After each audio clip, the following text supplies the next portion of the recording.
Hello, good evening every one. ഞാൻ ബിന്ദു സജി. ഇന്ന് ഞാൻ ഇവിടെ വളരെ ഹാപ്പി ആയിട്ടിരിക്കുന്നത് എൻ്റെ ബാച്ച്മേറ്റും ട്രൂലി വേഴ്സറ്റൈൽ പ്രൊഫഷണലുമായ ജിഷ ഉലഹന്നാനെ വെൽക്കം ചെയ്യാനാണ്.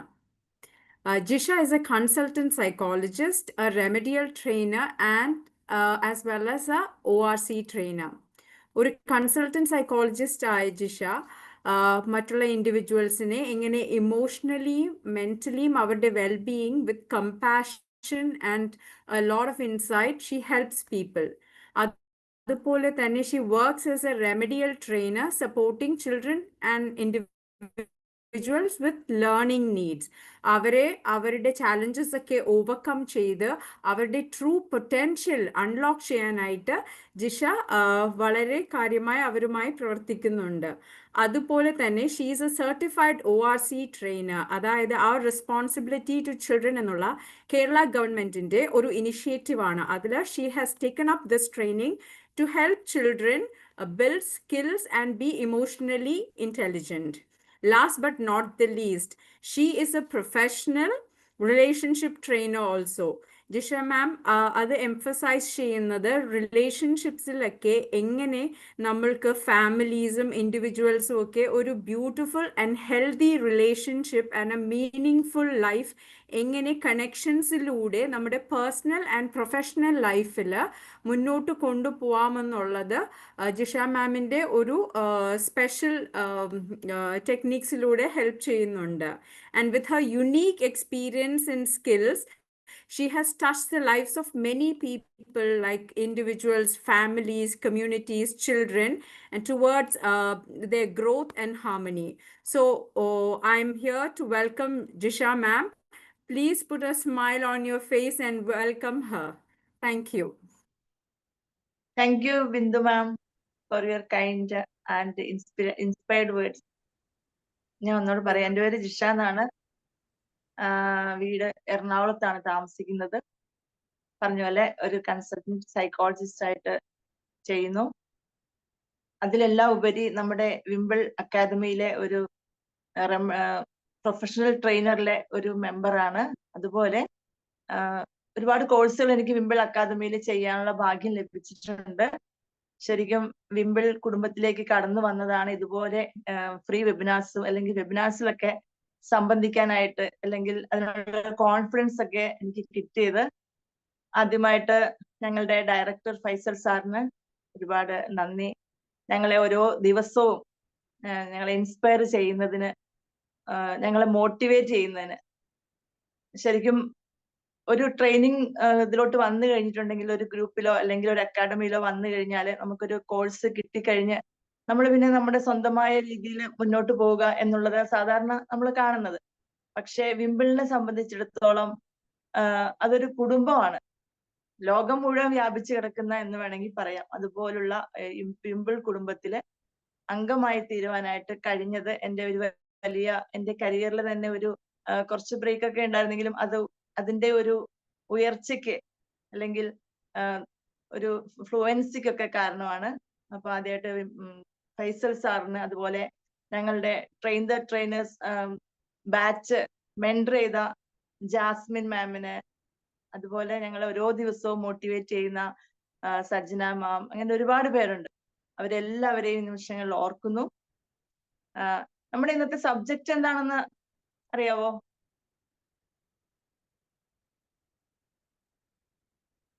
ഓക്കെ, ഞാൻ പറയാം. നമ്മളുടെ സബ്ജക്റ്റ് എങ്ങനെയാണ് ഒരു കുടുംബം നല്ല രീതിയിൽ മാനേജ് ചെയ്തുകൊണ്ട് പോകുന്നത്, നമ്മുടെ റിലേഷൻഷിപ്പ് എങ്ങനെ മുന്നോട്ട് കൊണ്ടുപോകാം. ഒരു കുടുംബത്തില് നമ്മള് എന്തൊക്കെയാണ്, ഭാര്യയാണ്, അല്ലെങ്കിൽ ഭർത്താവായിരിക്കാം, പാരന്റ് ആയിരിക്കാം, ചിലപ്പം ഒരു മകനോ മകളോ അങ്ങനെയൊക്കെ ആയിരിക്കാം. അങ്ങനെ നമ്മൾ ഏത് പൊസിഷനിലാണെങ്കിലും ആ രീതിയിൽ നമ്മൾ എങ്ങനെ ഏറ്റവും നന്നായിട്ട് മുന്നോട്ട് കൊണ്ടുപോകാം എന്നതിനെ കുറിച്ചാണ് നമ്മൾ ഇന്നിവിടെ ഒരുമിച്ച് കണ്ടെത്താൻ പോകുന്നത്. അല്ലെങ്കിൽ നമ്മുടെ അഭിപ്രായങ്ങളും നിർദ്ദേശങ്ങളും, അതുപോലെ എനിക്കറിയാവുന്ന കുറെ കാര്യങ്ങൾ ഞാൻ പറയുന്നു, നിങ്ങളുടെ അഭിപ്രായങ്ങളും നിർദ്ദേശങ്ങളും ഒക്കെ നമ്മൾക്ക് ഈ നിമിഷങ്ങളിൽ പങ്കുവെക്കാം. അങ്ങനെ നല്ല ഇന്ററാക്റ്റീവ് സെഷൻ ആയിട്ട് മുന്നോട്ട് കൊണ്ടുപോകാനായിട്ടാണ് ഞാൻ ആഗ്രഹിക്കുന്നത്.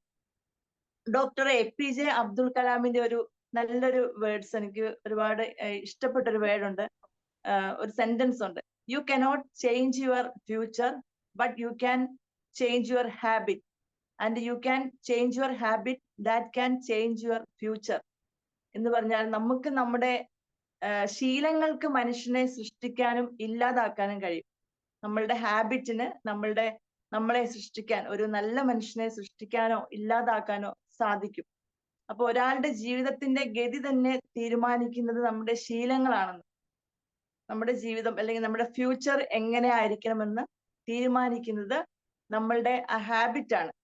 അപ്പൊ നമ്മളുടെ കുടുംബത്തിലും നമ്മുടെ ജീവിതത്തിന് എന്തുമാത്രം പ്രാധാന്യം നമ്മളുടെ ഓരോ ശീലങ്ങൾക്കും, അല്ലെങ്കിൽ നമ്മുടെ ഫ്യൂച്ചർ തന്നെ നിശ്ചയിക്കുന്നത് നമ്മൾ ചിലപ്പോൾ വിധിയാണെന്നൊക്കെ പറഞ്ഞ് ഓരോ കാര്യങ്ങള് നമ്മൾ വിശ്വസിച്ച് അതിന് അടിമപ്പെട്ട് ജീവിക്കുന്ന ഒരു സാഹചര്യം പലപ്പോഴും നമ്മുടെ ജീവിതത്തിൽ ഉണ്ടാവും അല്ലേ. പക്ഷെ നമ്മളുടെ ചെറിയ ചെറിയ ശീലങ്ങള്, നമ്മൾ ചെറുതെന്ന് വിചാരിക്കുന്ന, നിസ്സാരം എന്ന് വിചാരിക്കുന്ന നമ്മളുടെ ഓരോ ശീലങ്ങളാണ്, ഓരോ ഹാബിറ്റ്സ് ആണ് നമ്മളുടെ ലൈഫ് തന്നെ ചേഞ്ച് ചെയ്യുന്നത്, നമ്മുടെ ഫ്യൂച്ചർ തന്നെ തീരുമാനിക്കുന്നത് എന്നത് നമുക്ക് പലപ്പോഴും നമ്മളുടെ ഒക്കെ ഇത്രയും കാലത്തെ ജീവിതത്തിൽ നിന്ന് മനസ്സിലായിട്ടുണ്ടാവും അല്ലെ.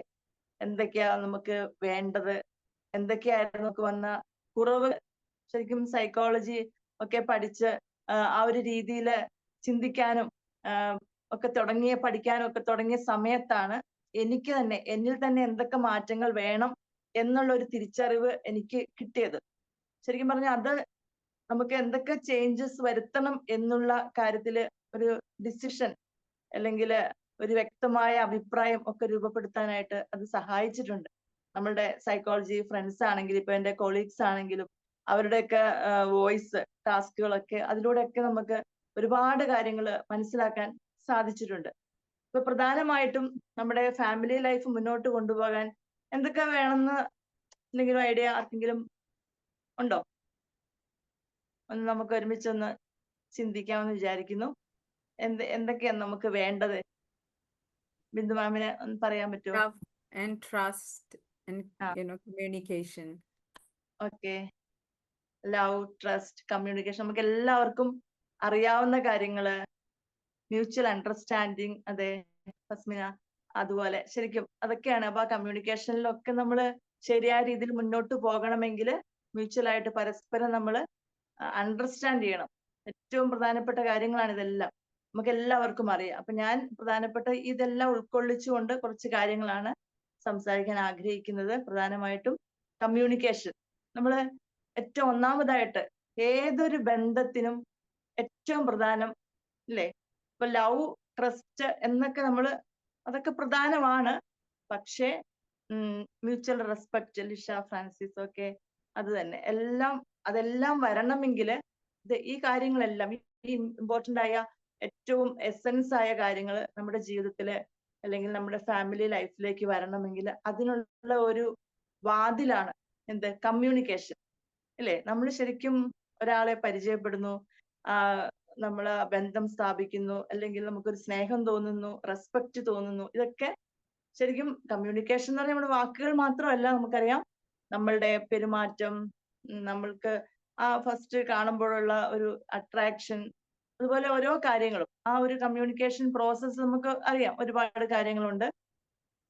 ആ കാര്യങ്ങളൊക്കെയാണ് ശരിക്കും പറഞ്ഞാൽ ഈ കമ്മ്യൂണിക്കേഷനിലൂടെയാണ് പല വിധത്തിലുള്ള വാക്കുകളിലൂടെയും നമ്മളുടെ നോട്ടത്തിലൂടെയും നമ്മുടെ ജസ്റ്റേഴ്സിലൂടെയും ഒക്കെയുള്ള ആ കമ്മ്യൂണിക്കേഷനിലൂടെയാണ് ശരിക്കും നമ്മളുടെ ഈ സ്നേഹവും ട്രസ്റ്റും അണ്ടർസ്റ്റാൻഡിങ്ങും അങ്ങനെ എന്തൊക്കെയാണോ ഒരു ജീവിതത്തിലെ ഏറ്റവും ആവശ്യം അതെല്ലാം രൂപപ്പെടുന്നത് അല്ലെങ്കിൽ അതെല്ലാം ഉണ്ടാകുന്നത്. അതിൻ്റെയൊക്കെ ഒരു തുടക്കം എന്ന് പറയുന്നത് കമ്മ്യൂണിക്കേഷനാണ്. അപ്പൊ എന്തെങ്കിലും പ്രശ്നങ്ങൾ ഉണ്ടായിക്കഴിഞ്ഞ് അല്ലെങ്കിൽ പ്രശ്നം ഉണ്ടാകിക്കഴിഞ്ഞ് നമ്മൾ സംസാരിക്കുന്നതിനെ കഴിഞ്ഞ് പരസ്പരം മനസ്സിലാക്കുക. ഇന്നത്തെ കാലത്ത് അതിനൊക്കെ ഒരുപാട് സാധ്യതകളുണ്ടല്ലേ. പണ്ടൊക്കെ ആണെങ്കിൽ വിവാഹം ആലോചിച്ചു, ഒന്ന് ജസ്റ്റ് ചിലപ്പോൾ ഫോൺ വിളിച്ചിട്ടുണ്ടാവും, അങ്ങനെ നമുക്ക് അറിയില്ല എങ്ങനെയുള്ള ആളാണ് അല്ലെ. അങ്ങനത്തെ സാഹചര്യങ്ങൾ ഇപ്പൊ ഈ അടുത്ത കാലത്തൊക്കെ ഉണ്ട്. പക്ഷെ പണ്ട് കാലത്തൊക്കെ അങ്ങനെ ഇല്ലായിരുന്നു. നമ്മൾ അങ്ങ് ചെന്ന് അതിലങ്ങ് പെടുകയാണെന്ന് പറയാം. ശരിക്കും പറഞ്ഞെന്ന് പറഞ്ഞാൽ അത് നമ്മൾ ചെന്നതിന് ശേഷം നമ്മൾ ആക്സെപ്റ്റ് ചെയ്യുന്നു എന്താണോ എന്താണെന്നറിയാതെ ഇപ്പൊ ഈ വിശ്വാസം എന്നത് ഇരുട്ടിലേക്കുള്ള ഒരു എടുത്തുചാട്ടം എന്ന് പറഞ്ഞു കേട്ടിട്ടുണ്ട്. ശരിക്കും നമ്മൾ അതാണ് വിശ്വാസം എന്ന് പറയുന്നത്. എന്ന് പറഞ്ഞാൽ നമ്മൾ കണ്ണും അടച്ചങ്ങോട്ട് എടുത്തു ചാടുക. അങ്ങനെ ഒരു സംഭവമായിരുന്നു ഈ കുറെ കാലം മുൻപ് വരെ. അപ്പൊ അന്ന് നമ്മുടെ മനസ്സ് അതുപോലെ പാകപ്പെട്ടിരുന്നു. എന്താണെങ്കിലും ആക്സെപ്റ്റ് ചെയ്യാം. ആക്സെപ്റ്റ് ചെയ്യുന്ന വിധത്തിലാണ് നമ്മളെ വീടുകളിൽ വളർത്തിയിരുന്നത്. പക്ഷെ ഇന്നത്തെ കാലത്ത് അങ്ങനെയല്ല. അവര് കണ്ടും കേട്ടും മനസ്സിലാക്കിയും അനുഭവിച്ചും എല്ലാം മനസ്സിലാക്കിയിട്ടാണ് ജീവിതത്തിലോട്ട് കടന്നു വരുന്നത്. അപ്പൊ ആ ഒരു ഡിഫറൻസ് പണ്ട് കാലത്ത് നമുക്ക് അങ്ങനെ ആ മനസ്സ് രൂപപ്പെടുത്തി നമ്മൾ അതിലങ്ങ് ജീവിച്ചു. ഒരുപാട് പൊരുത്തപ്പെടാനായിട്ടൊക്കെ ഒരുപാട് പരിശ്രമിച്ചു. പക്ഷെ ആ കമ്മ്യൂണിക്കേഷൻ ഒരു നല്ല രീതിയിലുള്ള കമ്മ്യൂണിക്കേഷൻ ഉണ്ടെങ്കിൽ, അല്ലെങ്കിൽ പരസ്പരം മനസ്സിലാക്കാന് പരസ്പരം അംഗീകരിക്കാനൊക്കെ ഉള്ളൊരു മനസ്സുള്ളവർക്ക് ഇപ്പൊ നമുക്ക് ഒരാൾക്ക് കുറവുണ്ടെങ്കിൽ ആ കുറവ് നികത്തുന്ന രീതിയിൽ പെരുമാറാനായിട്ട് പറ്റും എന്നുള്ളത് നമുക്ക് മനസ്സിലാക്കാം. ഒരുമിച്ചിരുന്ന കമ്മ്യൂണിക്കേഷന്റെ ഒരു ഭാഗമാണ് ഒരുമിച്ച് ഒരു നേരമെങ്കിലും ഇരുന്ന് ഒരുമിച്ച് ഭക്ഷണം കഴിക്കുക, അല്ലെങ്കിൽ ഒരുമിച്ച് സിനിമ കാണുക, അല്ലെങ്കിൽ ഒരുമിച്ച് ഒരുപാട് കാര്യങ്ങൾ സംസാരിക്കുക. അപ്പൊ നമ്മുടെ ജീവിതത്തിലെയും ചുറ്റുപാടുകളിലെയും സമൂഹത്തിലെയും കാര്യങ്ങളൊക്കെ സംസാരിച്ച് നമ്മളുടെയൊക്കെ ആ ഒരു ഇപ്പം നമ്മള് ഈ ടി വിയിലൊക്കെ കണ്ടിട്ടില്ലേ, ഹസ്ബൻഡ് ആൻഡ് വൈഫിനെ ഇരുത്തിയിട്ട് അയാൾക്ക് ഇഷ്ടമുള്ളത് എന്താണെന്ന് ഇവര് പറയണം, ഗസ് ചെയ്ത് പറയണം, അങ്ങനെ എഴുതിപ്പിച്ചിട്ട് പറയുക എന്നൊക്കെ പറഞ്ഞു കഴിഞ്ഞാൽ അതൊക്കെ ആ ഒരു നല്ലൊരു കമ്മ്യൂണിക്കേഷൻ ഉള്ളിടത്ത് മാത്രമേ അത് മനസ്സിലാവത്തുള്ളൂ അല്ലെ? ശരിക്കും പറഞ്ഞാൽ അല്ലെങ്കിൽ അറിയില്ല അയാൾക്ക് എന്താണ് ഇഷ്ടം, ഏത് ഭക്ഷണമാണെന്ന് ചിലപ്പം ദിവസം കഴിക്കുന്നതുകൊണ്ട് മനസ്സിലാവുമായിരിക്കും, അല്ലെങ്കിൽ ഏത് നടനെയാണ് ഇഷ്ടം, അങ്ങനെ ഓരോ കാര്യങ്ങളൊക്കെ ചെയ്യിപ്പിക്കുന്ന ശരിക്കും പറഞ്ഞാല് ആ ഒരു കമ്മ്യൂണിക്കേഷൻ പ്രോസസ്സ് എന്തുമാത്രം അവരുടെ ലൈഫിൽ ഉണ്ട് എന്ന് ഒന്ന് മനസ്സിലാക്കാൻ, അത് കണ്ടെത്താനും അതിലൂടെ തന്നെ അവർക്ക് പരസ്പരം മനസ്സിലാക്കാനൊക്കെ പറ്റാൻ വേണ്ടിയിട്ടാണ്. അപ്പൊ അതൊക്കെ ഒരു വലിയൊരു കാര്യമാണ്. അപ്പൊ ഇന്നത്തെ കാലഘട്ടത്തിൽ നമുക്ക് ഏറ്റവും വലിയ ഉപകാരം ശരിക്കും പറഞ്ഞാൽ നമ്മുടെ ഈ സോഷ്യൽ മീഡിയ അല്ലെങ്കിൽ ഇതുപോലുള്ള കാര്യങ്ങൾ. അതുകൊണ്ടാണല്ലോ ഇപ്പൊ നമ്മൾ ലോകത്തിന്റെ വിവിധ ഭാഗങ്ങളിൽ ഇരിക്കുന്ന നമ്മൾ കാണുന്നതും പരിചയപ്പെടുന്നതും ഒരുമിച്ച് ക്ലാസ്മേറ്റ്സ് ആണെന്നൊക്കെ. ബിന്ദുമാൻ തിരുവനന്തപുരത്ത് ഇരുന്ന് പറയുന്നത് നമ്മൾ ഒരേ ബാച്ച്മേറ്റ്സ് ആന്ന് പറയുന്നു. നമ്മൾ നേരിട്ട് കണ്ടിട്ടില്ല എങ്കിൽ പോലും ഒരു ആത്മബന്ധം നമുക്കുണ്ട്. അപ്പൊ അങ്ങനെയൊക്കെ വെച്ച് നോക്കുമ്പോൾ ഒരുപാട് ഇപ്പം സാറ് നമുക്ക് അവിടുന്ന് ക്ലാസ് പ്രൊവൈഡ് ചെയ്യുന്നു. അതൊക്കെ നമുക്ക് വീട്ടിലിരുന്നുകൊണ്ട് നമ്മുടെ സൗകര്യത്തിന് കൂടാം, ഇഷ്ടമുള്ള സമയത്ത് വേണമെങ്കിൽ അറ്റൻഡ് ചെയ്യാം. അങ്ങനെ ഒരുപാട് നേട്ടങ്ങൾ ഉണ്ടെങ്കിൽ പോലും നമ്മൾ അടുത്തിരിക്കുന്നവരെ കാണാനോ അല്ലെങ്കിൽ വീട്ടിലെ കുടുംബാംഗങ്ങള് അടുത്തടുത്തിരുന്ന് ദൂരെയുള്ളവരോടാണ് സംസാരിക്കുന്നത് അല്ലെ? നമുക്ക് പരസ്പരം അങ്ങോട്ടും ഇങ്ങോട്ടും സംസാരിക്കാൻ നമുക്ക് നേരമില്ല മിക്കയിടത്തും എന്നതിന്. പക്ഷെ നമ്മൾ ബോധപൂർവം അങ്ങനെ ഒരു ദിനചര്യ കൊണ്ടുവരാനൊക്കെ ആയിട്ട് ഇന്നത്തെ കാലത്ത് പലരും ശ്രമം നടത്തുന്നുണ്ട്. പക്ഷെ ഈ സോഷ്യൽ മീഡിയ ഒക്കെ വന്ന് അതിന്റെ ഒരു ഹൈപ്പിൽ നിൽക്കുന്ന സമയത്ത് നമ്മൾ അതിലങ്ങ് വീണ് കിടക്കുന്ന ഒരു രീതിയൊക്കെ ഉണ്ടായിരുന്നു. പക്ഷെ അത് ഇപ്പോഴും ഉണ്ട് ഒരുപാട് സ്ഥലത്ത്. അതിന്റെ കുറവുകള്, കമ്മ്യൂണിക്കേഷനിലുള്ള കുറവുകള് കുടുംബങ്ങളിൽ ധാരാളമായിട്ട് കണ്ടുവരുന്നുണ്ട്. അപ്പം അത് മാറ്റി എടുക്കണമെങ്കിൽ നമ്മൾ ബോധപൂർവം ശ്രമിക്കണം. ഒരു സിസ്റ്റമാറ്റിക് ആയിട്ട് ജീവിതം മുന്നോട്ട് കൊണ്ടുപോകാനായിട്ട് കുടുംബത്തിലുള്ള എല്ലാവരും കുഞ്ഞുങ്ങളെ ചെറുപ്പം മുതലേ നമ്മൾ അങ്ങനെ പരിശീലിപ്പിക്കുകയാണെങ്കിൽ അവരതുപോലെ മുന്നോട്ട് കൊണ്ടുപോകും. അപ്പം അതാണ് ഏറ്റവും വലിയൊരു കാര്യം. പിന്നെ രണ്ടാമതായിട്ട് പറയുന്നത് അണ്ടർസ്റ്റാൻഡിങ് ഇൻസ്റ്റെഡ് ഓഫ് അഡ്ജസ്റ്റിംഗ്. നമ്മള് സാധാരണ എന്ത് ചെയ്യാ, നമ്മൾ അഡ്ജസ്റ്റ് ചെയ്ത് ഒരു വശത്താവാന്ന് പറയും അല്ലെ? നമ്മൾ എങ്ങനെയെങ്കിലും ഇത് മുന്നോട്ട് കൊണ്ടുപോകാനായിട്ട് ഒരുപാട് അങ്ങ് അഡ്ജസ്റ്റ് ചെയ്യുക ആണ് മിക്ക കുടുംബങ്ങളിലും നടക്കുന്നത്. പക്ഷെ അത് ശരിയായ രീതിയിൽ മുന്നോട്ട് കൊണ്ടുപോകണമെങ്കിൽ ഒരു കുടുംബം എന്ന് പറയുന്നത് ഏറ്റവും മനോഹരമായ ഒരു കാര്യമാണല്ലേ? ഈ ലോകത്തിലെ ഏറ്റവും ഒരു മനോഹരമായ സംഭവമാണ് കുടുംബം എന്ന് പറയുന്നത്. അപ്പം അത് ഏറ്റവും നല്ല രീതിയിൽ മുന്നോട്ട് കൊണ്ടുപോകണമെങ്കിൽ ഞാൻ പറഞ്ഞതുപോലെ അണ്ടർസ്റ്റാൻഡിങ് വേണം. നമ്മൾ മ്യൂച്വൽ അണ്ടർസ്റ്റാൻഡിങ് ഉണ്ടെങ്കിൽ നമുക്ക് ലൈഫ് ഏറ്റവും നല്ല രീതിയിൽ മുന്നോട്ട് കൊണ്ടുപോകാനായിട്ട് സാധിക്കും. പക്ഷെ പലപ്പോഴും അതൊരു അഡ്ജസ്റ്റ്മെന്റ് ആയിട്ട് തരംതാണു പോവാറുണ്ട്. ഇപ്പൊ അഭിപ്രായ വ്യത്യാസങ്ങളൊക്കെ നമ്മുടെ കുടുംബങ്ങളിലൊക്കെ ഉണ്ടാകാറുണ്ട്. പക്ഷെ അഭിപ്രായ വ്യത്യാസം ഉണ്ടാകണമെങ്കിൽ തന്നെ നമ്മൾ കുറച്ച് കമ്മ്യൂണിക്കേഷനും ഒക്കെ പരസ്പരം അഭിപ്രായങ്ങൾ ചോദിച്ചെങ്കിലേ അഭിപ്രായ വ്യത്യാസം ഉണ്ടാവുള്ളൂ അല്ലേ ബിന്ദു മാം? ശരിയല്ലേ? നമ്മൾ പരസ്പരം മറ്റൊരാളോട് അഭിപ്രായം ചോദിച്ചെങ്കിൽ മാത്രമേ അയാൾക്ക് അതേ അഭിപ്രായമാണോ അതോ വേറെ എന്തെങ്കിലും ആണോ എന്നൊക്കെ തിരിച്ചറിയണമെങ്കിൽ കുടുംബത്തിലെ പരസ്പരം കാര്യങ്ങൾ സംസാരിച്ച് തീരുമാനങ്ങൾ എടുത്തെങ്കിൽ മാത്രമേ ഒരേ അഭിപ്രായമാണോ, വ്യത്യസ്ത അഭിപ്രായമാണോ, അല്ലെങ്കിൽ അതിന് എന്തൊക്കെ മാറ്റം വരുത്തണം, ഏതാണ് നല്ലത് എന്നൊക്കെ തിരിച്ചറിയണമെങ്കിൽ അങ്ങനെ ചോദിക്കണം. അങ്ങനെ അഭിപ്രായ വ്യത്യാസങ്ങളൊക്കെ ഉണ്ടാകുന്നത് നല്ലതാണ്. അത് നല്ല രീതിയിൽ നമ്മൾ പ്രസന്റ് ചെയ്യുകയും പിന്നെ സംസാരിക്കുകയും ഒക്കെ ചെയ്യുകയാണെങ്കിൽ നല്ല രീതിയിൽ മുന്നോട്ട് കൊണ്ടുപോകാൻ കുടുംബം റിലേഷൻഷിപ്പ് ഏറ്റവും മനോഹരമായിട്ട് മെയിൻറ്റെയിൻ ചെയ്യാനായിട്ട് നമുക്ക് സാധിക്കും എന്നുള്ളതാണ് ഏറ്റവും പ്രധാനപ്പെട്ട ഒരു കാര്യം. അതുപോലെ തന്നെ നമുക്ക് അഭിപ്രായ വ്യത്യാസങ്ങൾ ഉണ്ടാകുമ്പോൾ സാധാരണ എല്ലാവരും എന്താ ചെയ്യാം? അത്രയും അതെ, Shameena Mansoor communication is the key of the relationship. അതെ, മിണ്ടാതിരിക്കുക. അത് വലിയൊരു കാര്യം കേട്ടോ. പല കുടുംബങ്ങളിലും കണ്ടിട്ടുണ്ട്. ഞാൻ എന്തിനു മിണ്ടാതിരിക്കണം? എനിക്കെന്താ അതിന്റെ ആവശ്യം?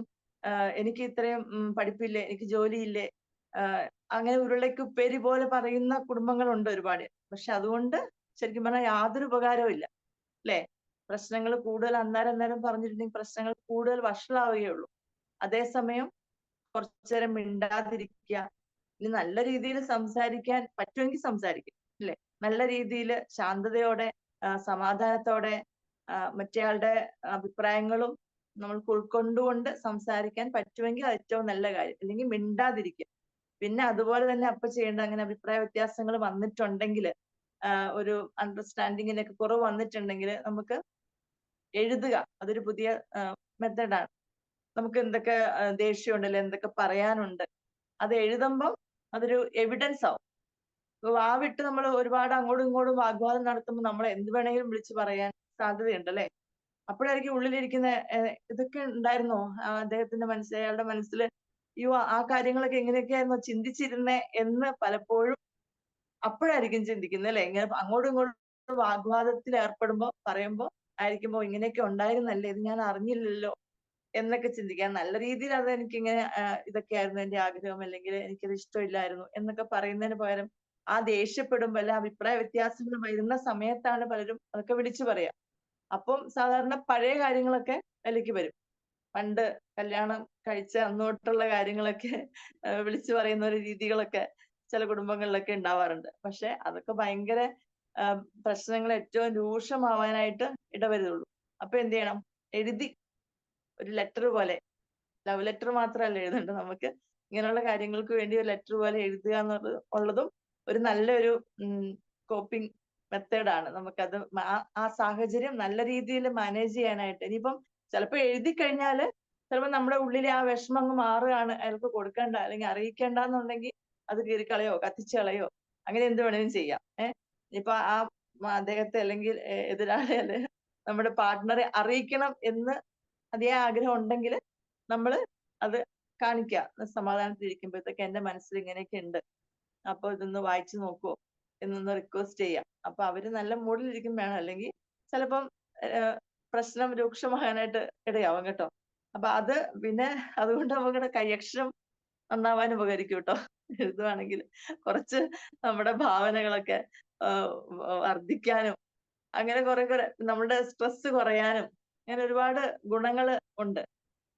അപ്പൊ അങ്ങനെ ഒരു രീതിയൊക്കെ നമ്മൾ പരിശീലിക്കുവാണെങ്കിൽ ശരിക്കും പറയാം നമ്മുടെ മക്കളെയൊക്കെ ആ രീതിയിൽ ഇങ്ങനെ പെട്ടെന്ന് ഇങ്ങനെ പറഞ്ഞ് അങ്ങോട്ടും ഇങ്ങോട്ടും വാഗ്വാദത്തിൽ ഏർപ്പെടുന്നതിന് പകരം നമ്മൾ ഈ ഒരു രീതിയൊക്കെ ഒന്ന് ഉപയോഗപ്പെടുത്തുകയാണെങ്കിൽ അത് ശരിക്കും, മോളെ നിനക്ക് എന്താ വിഷമമുള്ള അതെല്ലാം എഴുതിക്കോ, നീ എഴുതുക, അപ്പൊ നിന്റെ മനസ്സ് ഫ്രീ ആവും എന്ന് പറഞ്ഞ് അങ്ങനെ പരിശീലിപ്പിക്കുകയാണെങ്കിൽ ഭാവിയിൽ അവർക്കത് ഒരുപാട് ഉപകാരം ചെയ്യും. അല്ലെങ്കിൽ ഇങ്ങനെ അങ്ങോട്ടും ഇങ്ങോട്ടും സംസാരിച്ചാണ് ഇപ്പൊ ഈ ഇടയൊക്കെ കല്യാണം കഴിക്കുന്ന മക്കളൊക്കെ പെട്ടെന്ന് ഡിവോഴ്സ് ആവുന്നത്. വെറുതെ അങ്ങോട്ടും ഇങ്ങോട്ടും സംസാരിച്ച് ഒന്നും രണ്ടും പറഞ്ഞ് ചെറിയ ചെറിയ കാര്യങ്ങൾക്കായിരിക്കും. അപ്പൊ ആ ഒരു രീതിയൊക്കെ നമുക്ക് മാറ്റിയെടുക്കാനായിട്ട് കുടുംബത്തില് ഇങ്ങനെയുള്ള ചില കാര്യങ്ങളെ പരിശീലിക്കുന്നത് ഒരുപാട് ഉപകാരം ചെയ്യും. അതുപോലെ മൂന്നാമതുള്ളൊരു കാര്യമാണ് നമ്മൾ തീരുമാനം എടുക്കുമ്പോൾ ഒരു പങ്കാളിത്തം ഉറപ്പുവരുത്തുക. അപ്പൊ നമ്മള് എപ്പോഴും നമ്മുടെ പങ്കാളിയുടെ ആഗ്രഹം അല്ലെങ്കിൽ സ്വപ്നങ്ങൾ അതൊക്കെ ആ കമ്മ്യൂണിക്കേഷനിലൂടെ പുറത്തു വരേണ്ടതാണ്. അപ്പൊ ആ രീതിയിൽ എന്ത് തീരുമാനം എടുത്താലും രണ്ടുപേരും കൂടെ തീരുമാനം എടുക്കുക. ഇപ്പൊ എന്ത് വാങ്ങിച്ചാലും എന്താണെങ്കിലും ഇപ്പൊ ഹസ്ബൻഡ് മാത്രമേ ജോലി ചെയ്യുന്നുള്ളൂ എങ്കിൽ പോലും അത് ഭാര്യയും ജോലി ചെയ്യുക എന്ന് ഉദ്ദേശിച്ച് പുറത്തു പോയി ജോലി ചെയ്യുക അല്ലെങ്കിൽ ഇൻകം ഏണർ ആണെങ്കിൽ ഭാര്യ വീട്ടിലിരിക്കുകയാണെങ്കിൽ പോലും ഒരുപാട് ജോലികൾ ഭാര്യ ചെയ്യുന്നുണ്ട്. അത് ശരിക്കും വില വില വെക്കാറില്ല ചിലരൊക്കെ. പക്ഷെ ആ ഒരു രീതിയിൽ അവര് ചെയ്യുന്ന ജോലിയോട്, അല്ലെങ്കിൽ അവര് ചെയ്യുന്ന ത്യാഗം, വീട്ടുകാര്യങ്ങളൊക്കെ നോക്കുന്നത്, അതിനൊക്കെ വില കൽപ്പിക്കുന്നവരാണെങ്കിൽ ശരിക്കും ആ ഒരു തുല്യ പങ്കാളിത്തം ഓരോ കാര്യത്തിലും തീരുമാനമെടുക്കുന്നത്, അങ്ങനെയൊക്കെ ആ ഒരു രീതി കൊണ്ടുവരികയാണെങ്കിൽ അത് വലിയ ഒരു കാര്യമായിരിക്കും. അങ്ങനെയില്ലാത്ത കുടുംബങ്ങളിലാണ് പെട്ടെന്ന് വീഴ്ചകൾ ഉണ്ടാവുക. ഒരാള് ഒരു ഇഷ്ടത്തിന് ചെയ്യുന്നു, മറ്റേ ആള് രണ്ടുപേരും സ്വന്തം ഇഷ്ടത്തിന് ചെയ്യുമ്പോൾ പരസ്പരം അറിയാതെ കാര്യങ്ങളൊക്കെ കൊണ്ടുപോവുക. അതൊരു ശരിക്കും ഒരു വലിയ പ്രശ്നത്തിലോട്ടാണ് നയിക്കുക. ഇപ്പൊ നമ്മളൊരു ട്രെയിൻ ഓടിക്കുകയാണെങ്കിൽ രണ്ട് വീലും അല്ലെങ്കിൽ രണ്ട് ഭാഗം ഒരുപോലെ പോയെങ്കിലേ മുന്നോട്ട് പോകുള്ളൂ. ഒന്ന് പുറകോട്ടും ഒന്ന് മുന്നോട്ടും പോയി കഴിഞ്ഞാൽ അത് ഇങ്ങനെ സ്റ്റാഗ്നന്റ് ആയിട്ട് നിൽക്കും, അല്ലെങ്കിൽ മറിയും. അങ്ങനെ അപകടങ്ങൾ സംഭവിക്കും. എന്ന് പറഞ്ഞതുപോലെ തന്നെ അത്രയ്ക്കും ഇമ്പോർട്ടന്റ് ആണ് ഈ ഒരു കാര്യം. ശരിക്കും പറഞ്ഞാൽ നമ്മൾ ഒരേ രീതിയിൽ തീരുമാനമെടുക്കുക, രണ്ടുപേർക്കും ഒരു പങ്കാളിത്തം ഉറപ്പുവരുത്തുക എന്നുള്ളതൊക്കെ, അതിനൊക്കെയുള്ള ഒരു മനസ്സ് നമ്മൾ നേടിയെടുത്തെങ്കിൽ മാത്രമേ, രണ്ടു കൂട്ടരും നേടിയെടുത്തെങ്കിൽ മാത്രമേ കുടുംബ ബന്ധങ്ങളെ നല്ല രീതിയിൽ മുന്നോട്ട് കൊണ്ടുപോകാനായിട്ട് സാധിക്കുള്ളൂ. അതുപോലെ തന്നെ നമ്മള് ഏറ്റവും പ്രധാനപ്പെട്ട ഒരു കാര്യമാണ് നമ്മള് പാർട്ട്ണറെ നമ്മളുടെ ഒപ്പം വളർത്തുക. നമ്മൾ വളരുന്നതിനോടൊപ്പം തന്നെ നമ്മുടെ പാർട്ട്ണറെയും കൂടെ വളർത്തുക. ഇപ്പം നമ്മൾ ഓരോ കാര്യങ്ങൾ പഠിക്കുന്നുണ്ട്, ഇപ്പൊ ഓഫീസിലെ കാര്യങ്ങളൊക്കെ ആണെങ്കിൽ നിനക്കൊന്നും മനസ്സിലാവില്ല, നിന്നോടൊന്നും പറഞ്ഞിട്ട് കാര്യമില്ല, ആ ഒരു രീതിയിൽ എല്ലാ കാര്യത്തിലും മാറ്റി നിർത്തുക. അല്ലെങ്കിൽ ഒരുമിച്ച് എന്തെങ്കിലുമൊക്കെ ഒരു ട്രെയിനിങ് കൂടുക, അല്ലെങ്കിൽ ഒരാൾ കൂടുന്നുണ്ടെങ്കിൽ മറ്റേ കൂടെ പറഞ്ഞ് അവരെയും കൂടെ അതിന്റെ കാര്യങ്ങളൊക്കെ ഒന്ന് പറഞ്ഞ് മനസ്സിലാക്കിപ്പിക്കുക എന്നുള്ളതൊക്കെ വളരെ ഇമ്പോർട്ടന്റ് ആണ്. അപ്പം ചിലരൊക്കെ പറഞ്ഞു കേട്ടിട്ടുള്ളൂ, എന്ത് സംസാരിക്കാനാ, ഞങ്ങൾക്ക് അങ്ങനെ പ്രത്യേകിച്ച് ഒന്നും സംസാരിക്കാനില്ല. ഇപ്പം വിവാഹത്തിന് മുമ്പ് വലിയ പ്രേമിച്ച് നടന്നവരൊക്കെ ആയിരിക്കാം കുറെ നാളുകൾ, അപ്പോഴൊക്കെ എത്ര സംസാരിച്ചാലും തീരില്ല. മണിക്കൂറുകൾ എന്തൊക്കെയോ ഒരുപാട് സംസാരിക്കാനുണ്ടാവും. പക്ഷെ വിവാഹ ജീവിതത്തിലോട്ട് വന്നു കഴിയുമ്പോൾ പിന്നെ ഒരു തമാശ ഓർക്കുന്നു. കുട്ടാന്ന് വിളിച്ചുകൊണ്ടിരുന്ന ആളെ പിന്നെ വിവാഹം കഴിച്ചു കഴിഞ്ഞപ്പം, അതെ പോയിട്ട് വരുമ്പോ 2 മുട്ട വാങ്ങിക്കുക, പോയിട്ട് വരുമ്പോ 2 മുട്ട, അങ്ങനെയുള്ള സംസാരങ്ങൾ മാത്രമേ ഉള്ളൂ. അല്ലെങ്കിൽ അത് മേടിക്കുക, ഇത് മേടിക്കുക, അങ്ങനെയുള്ള കുറച്ച് തരം താഴ്ന്ന രീതി എന്ന് പറഞ്ഞാൽ അങ്ങനെയുള്ള സംസാരങ്ങൾ മാത്രം ആയിത്തീരും സംസാരത്തിൽ. ശരിക്കുള്ള ഒരു നല്ല രീതിയിലുള്ള സംസാര ശീലം വളർത്തിയെടുത്തില്ലെങ്കിൽ, അല്ലെങ്കിൽ ആ ഒരു സമയത്തെ ആ ഒരു കാലഘട്ടത്തിൽ, ഇപ്പൊ വിവാഹം ഉറപ്പിച്ചിട്ടാണ് സമയത്താണെങ്കിലും, അല്ലെങ്കിൽ വിവാഹം കഴിഞ്ഞ അടുത്ത നാളുകളിലൊക്കെ അങ്ങനെ സംസാരിക്കാനായിട്ട് നമുക്ക് ഒരുപാട് സമയം കണ്ടെത്തും, അല്ലെ? അപ്പൊ അത് എന്തുകൊണ്ടാണെന്ന് അറിയാവോ? ചിന്തിച്ചിട്ടുണ്ടോ? എന്ന് പറഞ്ഞാൽ വിവാഹം ഉറപ്പിച്ച നാളുകളിലും വിവാഹം കഴിഞ്ഞ കുറെ നാളുകളിലൊക്കെ നമുക്ക് സംസാരിക്കാനൊക്കെ ഭയങ്കര താല്പര്യം ഉണ്ടോ? അതിന് എന്തെങ്കിലും ഒരു സയന്റിഫിക് ഇത് കണ്ടെത്തിയിട്ടുണ്ടോ? ചിന്തിച്ചിട്ടുണ്ടോ ആരെങ്കിലും? അതൊരു വെറുതെ ഒരു മാഡം, അതൊരു എന്തോ ഐഡിയൽ സെൽഫ് കാണിക്കുന്നതല്ലേ നമ്മള്? എങ്ങനെ? ആ സമയത്ത് നമ്മുടെ ഐഡിയൽ സെൽഫ് ആണല്ലോ നമ്മൾ അവിടെ അപ്ലൈ ചെയ്യുന്നത്. നമ്മളല്ലല്ലോ, നമ്മൾ എങ്ങനെയാണോ മറ്റുള്ളവരെ അതെ അതെ, കാണിക്കണം നമ്മള് എന്നുള്ളത്. ശരിക്കുള്ള നമ്മളെ കാണിക്കുന്നില്ല. ലീതി സാറ് പറയുന്നു, നമ്മുടെ സ്വന്തം ആയിട്ടില്ല, അതുകൊണ്ട് സ്വന്തമാക്കാനുള്ള കുറെ ശ്രമം. ഇപ്പം ഹൈസം അല്ലേ പറഞ്ഞപ്പോ നമ്മുടെ ഐഡിയൽ കാണിക്കുന്നുള്ളത്. ശരിക്കും അതിനു വേണ്ടിയിട്ട് നമ്മൾ ഭയങ്കര ശ്രമം നടത്തുകയാണ്, അല്ലെ? നമ്മളെ കുറെ നല്ല ബെറ്റർ ആയിട്ട്, നമ്മുടെ ഒരു ബെറ്റർ വേർഷൻ കാണിക്കാനായിട്ട് അങ്ങോട്ട് കഷ്ടപ്പെടുകയാണ് എന്ന് പറയാം ശരിക്കും, അല്ലെ? അപ്പൊ അതിനു വേണ്ടിയിട്ട് നമ്മൾ ഒരുപാട് സാക്രിഫൈസ് ചെയ്യും. ഒരുപാട് എന്താ പറയാ, നമ്മള് അല്ലാത്ത കുറെ അഭിനയിച്ച് കാണിക്കുവോ? നമ്മുടെ നല്ല ശരിക്കുള്ള നമ്മളെ അവിടെ മൂടി വെച്ചിട്ടായിരിക്കും നമ്മൾ പെരുമാറുന്നത്. അപ്പം അതുകൊണ്ട് തന്നെ നമുക്ക് ആ നല്ല വശങ്ങൾ മാത്രമേ കാണുന്നുള്ളൂ. അങ്ങനെ ഒരു വശം കൂടി, നമ്മൾ നല്ലത് മാത്രമേ, ഇപ്പൊ അയാളുടെ മോശം കണ്ടാൽ പോലും, ചെറിയ രീതിയിൽ അറിയാണ്ട് പുറത്തു വന്നാൽ പോലും നമ്മൾ അതിനെ മൈൻഡ് ചെയ്യത്തില്ല, അല്ലെ? നമുക്കിപ്പോ ഇഷ്ടമുള്ള ആളുടെ കുറവുകൾ നമ്മൾ കണ്ണടച്ച് കളയും, അല്ലെ? അതേസമയം ഇഷ്ടമില്ലാത്ത ആളുടെ നല്ല വശങ്ങളിൽ പോലും നമ്മൾ കുറവുകൾ കണ്ടെത്തും. ശരിയല്ലേ? ഇഷ്ടം ഉള്ള ആളുടെ കുറവുകളിൽ പോലും നമ്മൾ നന്മ കണ്ടെത്തും. അതേസമയം ഇഷ്ടമില്ലാത്ത ഒരാളുടെ നന്മകളിൽ പോലും നമ്മൾ കുറവുകൾ കണ്ടെത്തും. അത് ഒരു മനുഷ്യന്റെ ഒരു സ്വഭാവമാണ്. പിന്നെ ഞാൻ പറഞ്ഞത്, പിന്നെ വിവാഹം ഉറപ്പിച്ച സമയത്തും അല്ലെങ്കിൽ പ്രേമിക്കുന്ന സമയത്തും വിവാഹം കഴിഞ്ഞ നാളുകളിലും, അതെ, ലിഷ ഫ്രാൻസിസ് വിവാഹം കഴിഞ്ഞ നാളുകളിലൊക്കെ നമ്മള് എന്താണെന്നറിയോ, ഈ സ്നേഹിക്കുമ്പോൾ, ഇഷ്ടമുള്ള ആൾ അടുത്തിരിക്കുമ്പോൾ, അല്ലെ സംസാരിക്കുമ്പോൾ, അതെ, ഇഷ്ടമാണ് പ്രണയം, അങ്ങനെ സംസാരിക്കുമ്പോൾ നമ്മുടെ ശരീരത്തില് ശരിക്കും പറഞ്ഞാൽ അറിയാലോ, ഹാപ്പി ഹോർമോൺസ് ഉണ്ടാവുന്നുണ്ട്, കെമിക്കൽസ് ഉൽപ്പാദിപ്പിക്കപ്പെടുന്നുണ്ട്. ഓക്സിറ്റോസിൻ, ശരിക്കും പ്രണയ ഹോർമോൺ എന്നാണ് ഓക്സിറ്റോസിനെ പറയുന്നത്. അപ്പൊ അതുപോലെ ഡോപ്പമിനും ഓക്സിറ്റോസിനൊക്കെ ഉണ്ടാവുമ്പോൾ നമുക്ക് ശരിക്കും പറഞ്ഞൊരു ആകർഷണം തോന്നും, നമുക്ക് എത്ര നേരം വേണമെങ്കിലും സംസാരിക്കാൻ തോന്നും. അപ്പൊ അത് നമ്മൾക്ക് അങ്ങനെ ബ്രെയിൻ നമ്മളെ ആ ഒരു രീതിയിൽ നമ്മളെ അങ്ങനെ ആക്കുന്നതാണ്. പക്ഷെ കുറച്ചു നാളുകൾ നമ്മൾ ഈ പറഞ്ഞ പോലെ ജീവിച്ചു കഴിയുമ്പോൾ അതിന്റെയൊക്കെ ലെവല് കുറയും, അല്ലേ? എന്ന് പറഞ്ഞാൽ നമ്മൾ റിയൽ നമ്മളിലുള്ള, അപ്പൊ നമുക്ക് ശരിക്കും 2 ഭാര്യമാരുണ്ട്, 2 ഭർത്താക്കന്മാരുണ്ടെന്ന് നമ്മൾ കേട്ടിട്ടുണ്ടല്ലോ. ഒരാൾ നമ്മുടെ സങ്കല്പത്തിലുള്ളതും ഒരാൾ റിയൽ ആയിട്ടുള്ളതും. അപ്പൊ ആദ്യം നമ്മുടെ സങ്കല്പത്തിലുള്ള ആളുമായിട്ട് നല്ല ഒരു മാച്ച് തോന്നും. കുറച്ച് കഴിയുമ്പോഴത്തേനും ആ റിയാലിറ്റി വന്നു കഴിയുമ്പോഴത്തേക്ക് സങ്കല്പത്തിലുള്ള ആള് സങ്കല്പത്തിലും ഇയാള് റിയാലിറ്റിയിലും ആവും. അപ്പൊ ഓക്സിറ്റോസിൻ ഉണ്ടാകുന്നതിന്റെ അളവൊക്കെ അങ്ങ് കുറഞ്ഞ് ആ ഒരു അട്രാക്ഷനും, ഇപ്പൊ അടുത്തിരിക്കുമ്പോ അല്ലെങ്കിൽ ഒരുമിച്ചിരിക്കുമ്പോ ഉള്ള ആ ഒരു സന്തോഷവും സ്നേഹവും സമാധാനമൊക്കെ പോയിട്ട് ഒന്ന് കുറച്ചേരം ഒന്ന് മാറി സ്വസ്ഥായിട്ടിരിക്കാൻ പറ്റിയാൽ നന്നായിരുന്നു എന്നൊക്കെ ചിന്തിക്കുന്ന സമയങ്ങളൊക്കെ ഇങ്ങനെ കുറച്ചിങ്ങനെ ചിലർക്ക് കേട്ടോ, എന്ന് പറഞ്ഞാൽ ഈ ചെറിയ ചെറിയ കാര്യങ്ങളൊക്കെ നമ്മൾ അവഗണിക്കുന്നവർക്കാണ് കേട്ടോ അങ്ങനെയൊക്കെ വരിക. ആദ്യത്തെ ആ ഒരു വല്ലാത്തൊരു അട്രാക്ഷനോ ഹൈപ്പോ ഒക്കെ കഴിയുമ്പോഴത്തേക്കും പിന്നെ ആ ഒരു രീതിയിലുള്ള ഒരു കഴിയുമ്പോഴത്തേക്കും ശരിക്കും നമ്മള് പല പല കാര്യങ്ങളും, അതായത് ചെറിയ ചെറിയ കാര്യങ്ങൾ അവഗണിക്കുന്നു. ഒരു ഗിഫ്റ്റ് കൊടുക്കുകയും പരസ്പരം പ്രോത്സാഹിപ്പിക്കുകയും ഒരു താങ്ക് യു പറയുകയും അതുപോലെ ഇഷ്ടങ്ങൾ പറയുകയും നമുക്ക് ചെറിയ ചെറിയ കാര്യങ്ങൾ ചെയ്തു തരുമ്പോൾ പോലും അതിന് നന്ദി പറയൊക്കെ ചെയ്യുന്ന ഒരു ശീലം, അത് ഏറ്റവും എന്താ പറയാ, വളരെ പിന്നെ അവഗണിക്കും, പലരും അവഗണിക്കും. അങ്ങനെയൊക്കെ അവഗണിക്കുന്നവരിലാണ് ഈ ഒരു തരത്തിലുള്ള വിരക്തിയും അകൽച്ചയും ഒക്കെ. ആദ്യകാലങ്ങളിൽ നമ്മൾ എങ്ങനെയെങ്കിലുമൊക്കെ അഡ്ജസ്റ്റ് ചെയ്യാൻ നോക്കും, പിന്നെ പിന്നെ അത് കൂടിക്കൂടി വല്ലാത്തൊരു അകൽച്ചയിലോട്ട്, സംസാരമില്ലാത്ത രീതിയിലോട്ട് അങ്ങനെ എല്ലാം കടന്നു വരാനുള്ള സാധ്യതയുണ്ട്. അപ്പൊ നമ്മൾ പരസ്പരം അനുമോദിക്കുക, ഗിഫ്റ്റ് കൊടുക്കുക, അങ്ങനെയുള്ള കാര്യങ്ങളൊക്കെ വളരെ ഇമ്പോർട്ടന്റ് ആണ്. അപ്പൊ ആ രീതിയിൽ നമ്മളും മക്കളെയും അതുപോലെ പരിശീലിപ്പിക്കുകയാണെങ്കിൽ നല്ല രീതിയിൽ കുടുംബജീവിതം മുന്നോട്ട് കൊണ്ടുപോകാനായിട്ട് സാധിക്കും എന്നുള്ളതാണ് ഏറ്റവും പ്രധാനപ്പെട്ട. അതെ, ഫോർമാലിറ്റി കുറയും. ഹരിത് സാറ് പറയുന്നു ഫോർമാലിറ്റി കുറയുന്നു എന്ന് പറഞ്ഞാൽ ആദ്യ കാലഘട്ടങ്ങളിൽ ഭയങ്കര കുറച്ച് ഫോർമാലിറ്റി ഒക്കെ കീപ്പ് ചെയ്യും, അല്ലെ? കുറച്ച് റെസ്പെക്റ്റും, അല്ലെങ്കിൽ അയാൾ എന്ത് വിചാരിക്കും, മറ്റേ ആൾ എന്ത് വിചാരിക്കും എന്നൊക്കെ വിചാരിച്ച് നമ്മള് ഭയങ്കര ബഹുമാനത്തോടുകൂടെ റെസ്പെക്റ്റോടുകൂടെ ഒക്കെ നമ്മൾ പെരുമാറാനായിട്ടൊക്കെ ശ്രമിക്കും. അപ്പൊ ആ ഒരു രീതിയൊക്കെ നമ്മുടെ ജീവിതകാലം മുഴുവൻ നമ്മൾ ശീലിക്കുക എന്നുള്ളതാണ് ഏറ്റവും പ്രധാനം. അത് പെട്ടെന്ന് നിർത്തിക്കളയാനോ അല്ലെങ്കിൽ ആദ്യത്തെ ഒരു എന്താ പറയാ ഒരു അഭിനയം പോലെയൊക്കെ തുടർന്ന് പെട്ടെന്നായിരിക്കും പുറത്തേക്ക് വരുന്നത് അങ്ങനത്തെ ഉള്ള കാര്യങ്ങളൊക്കെ.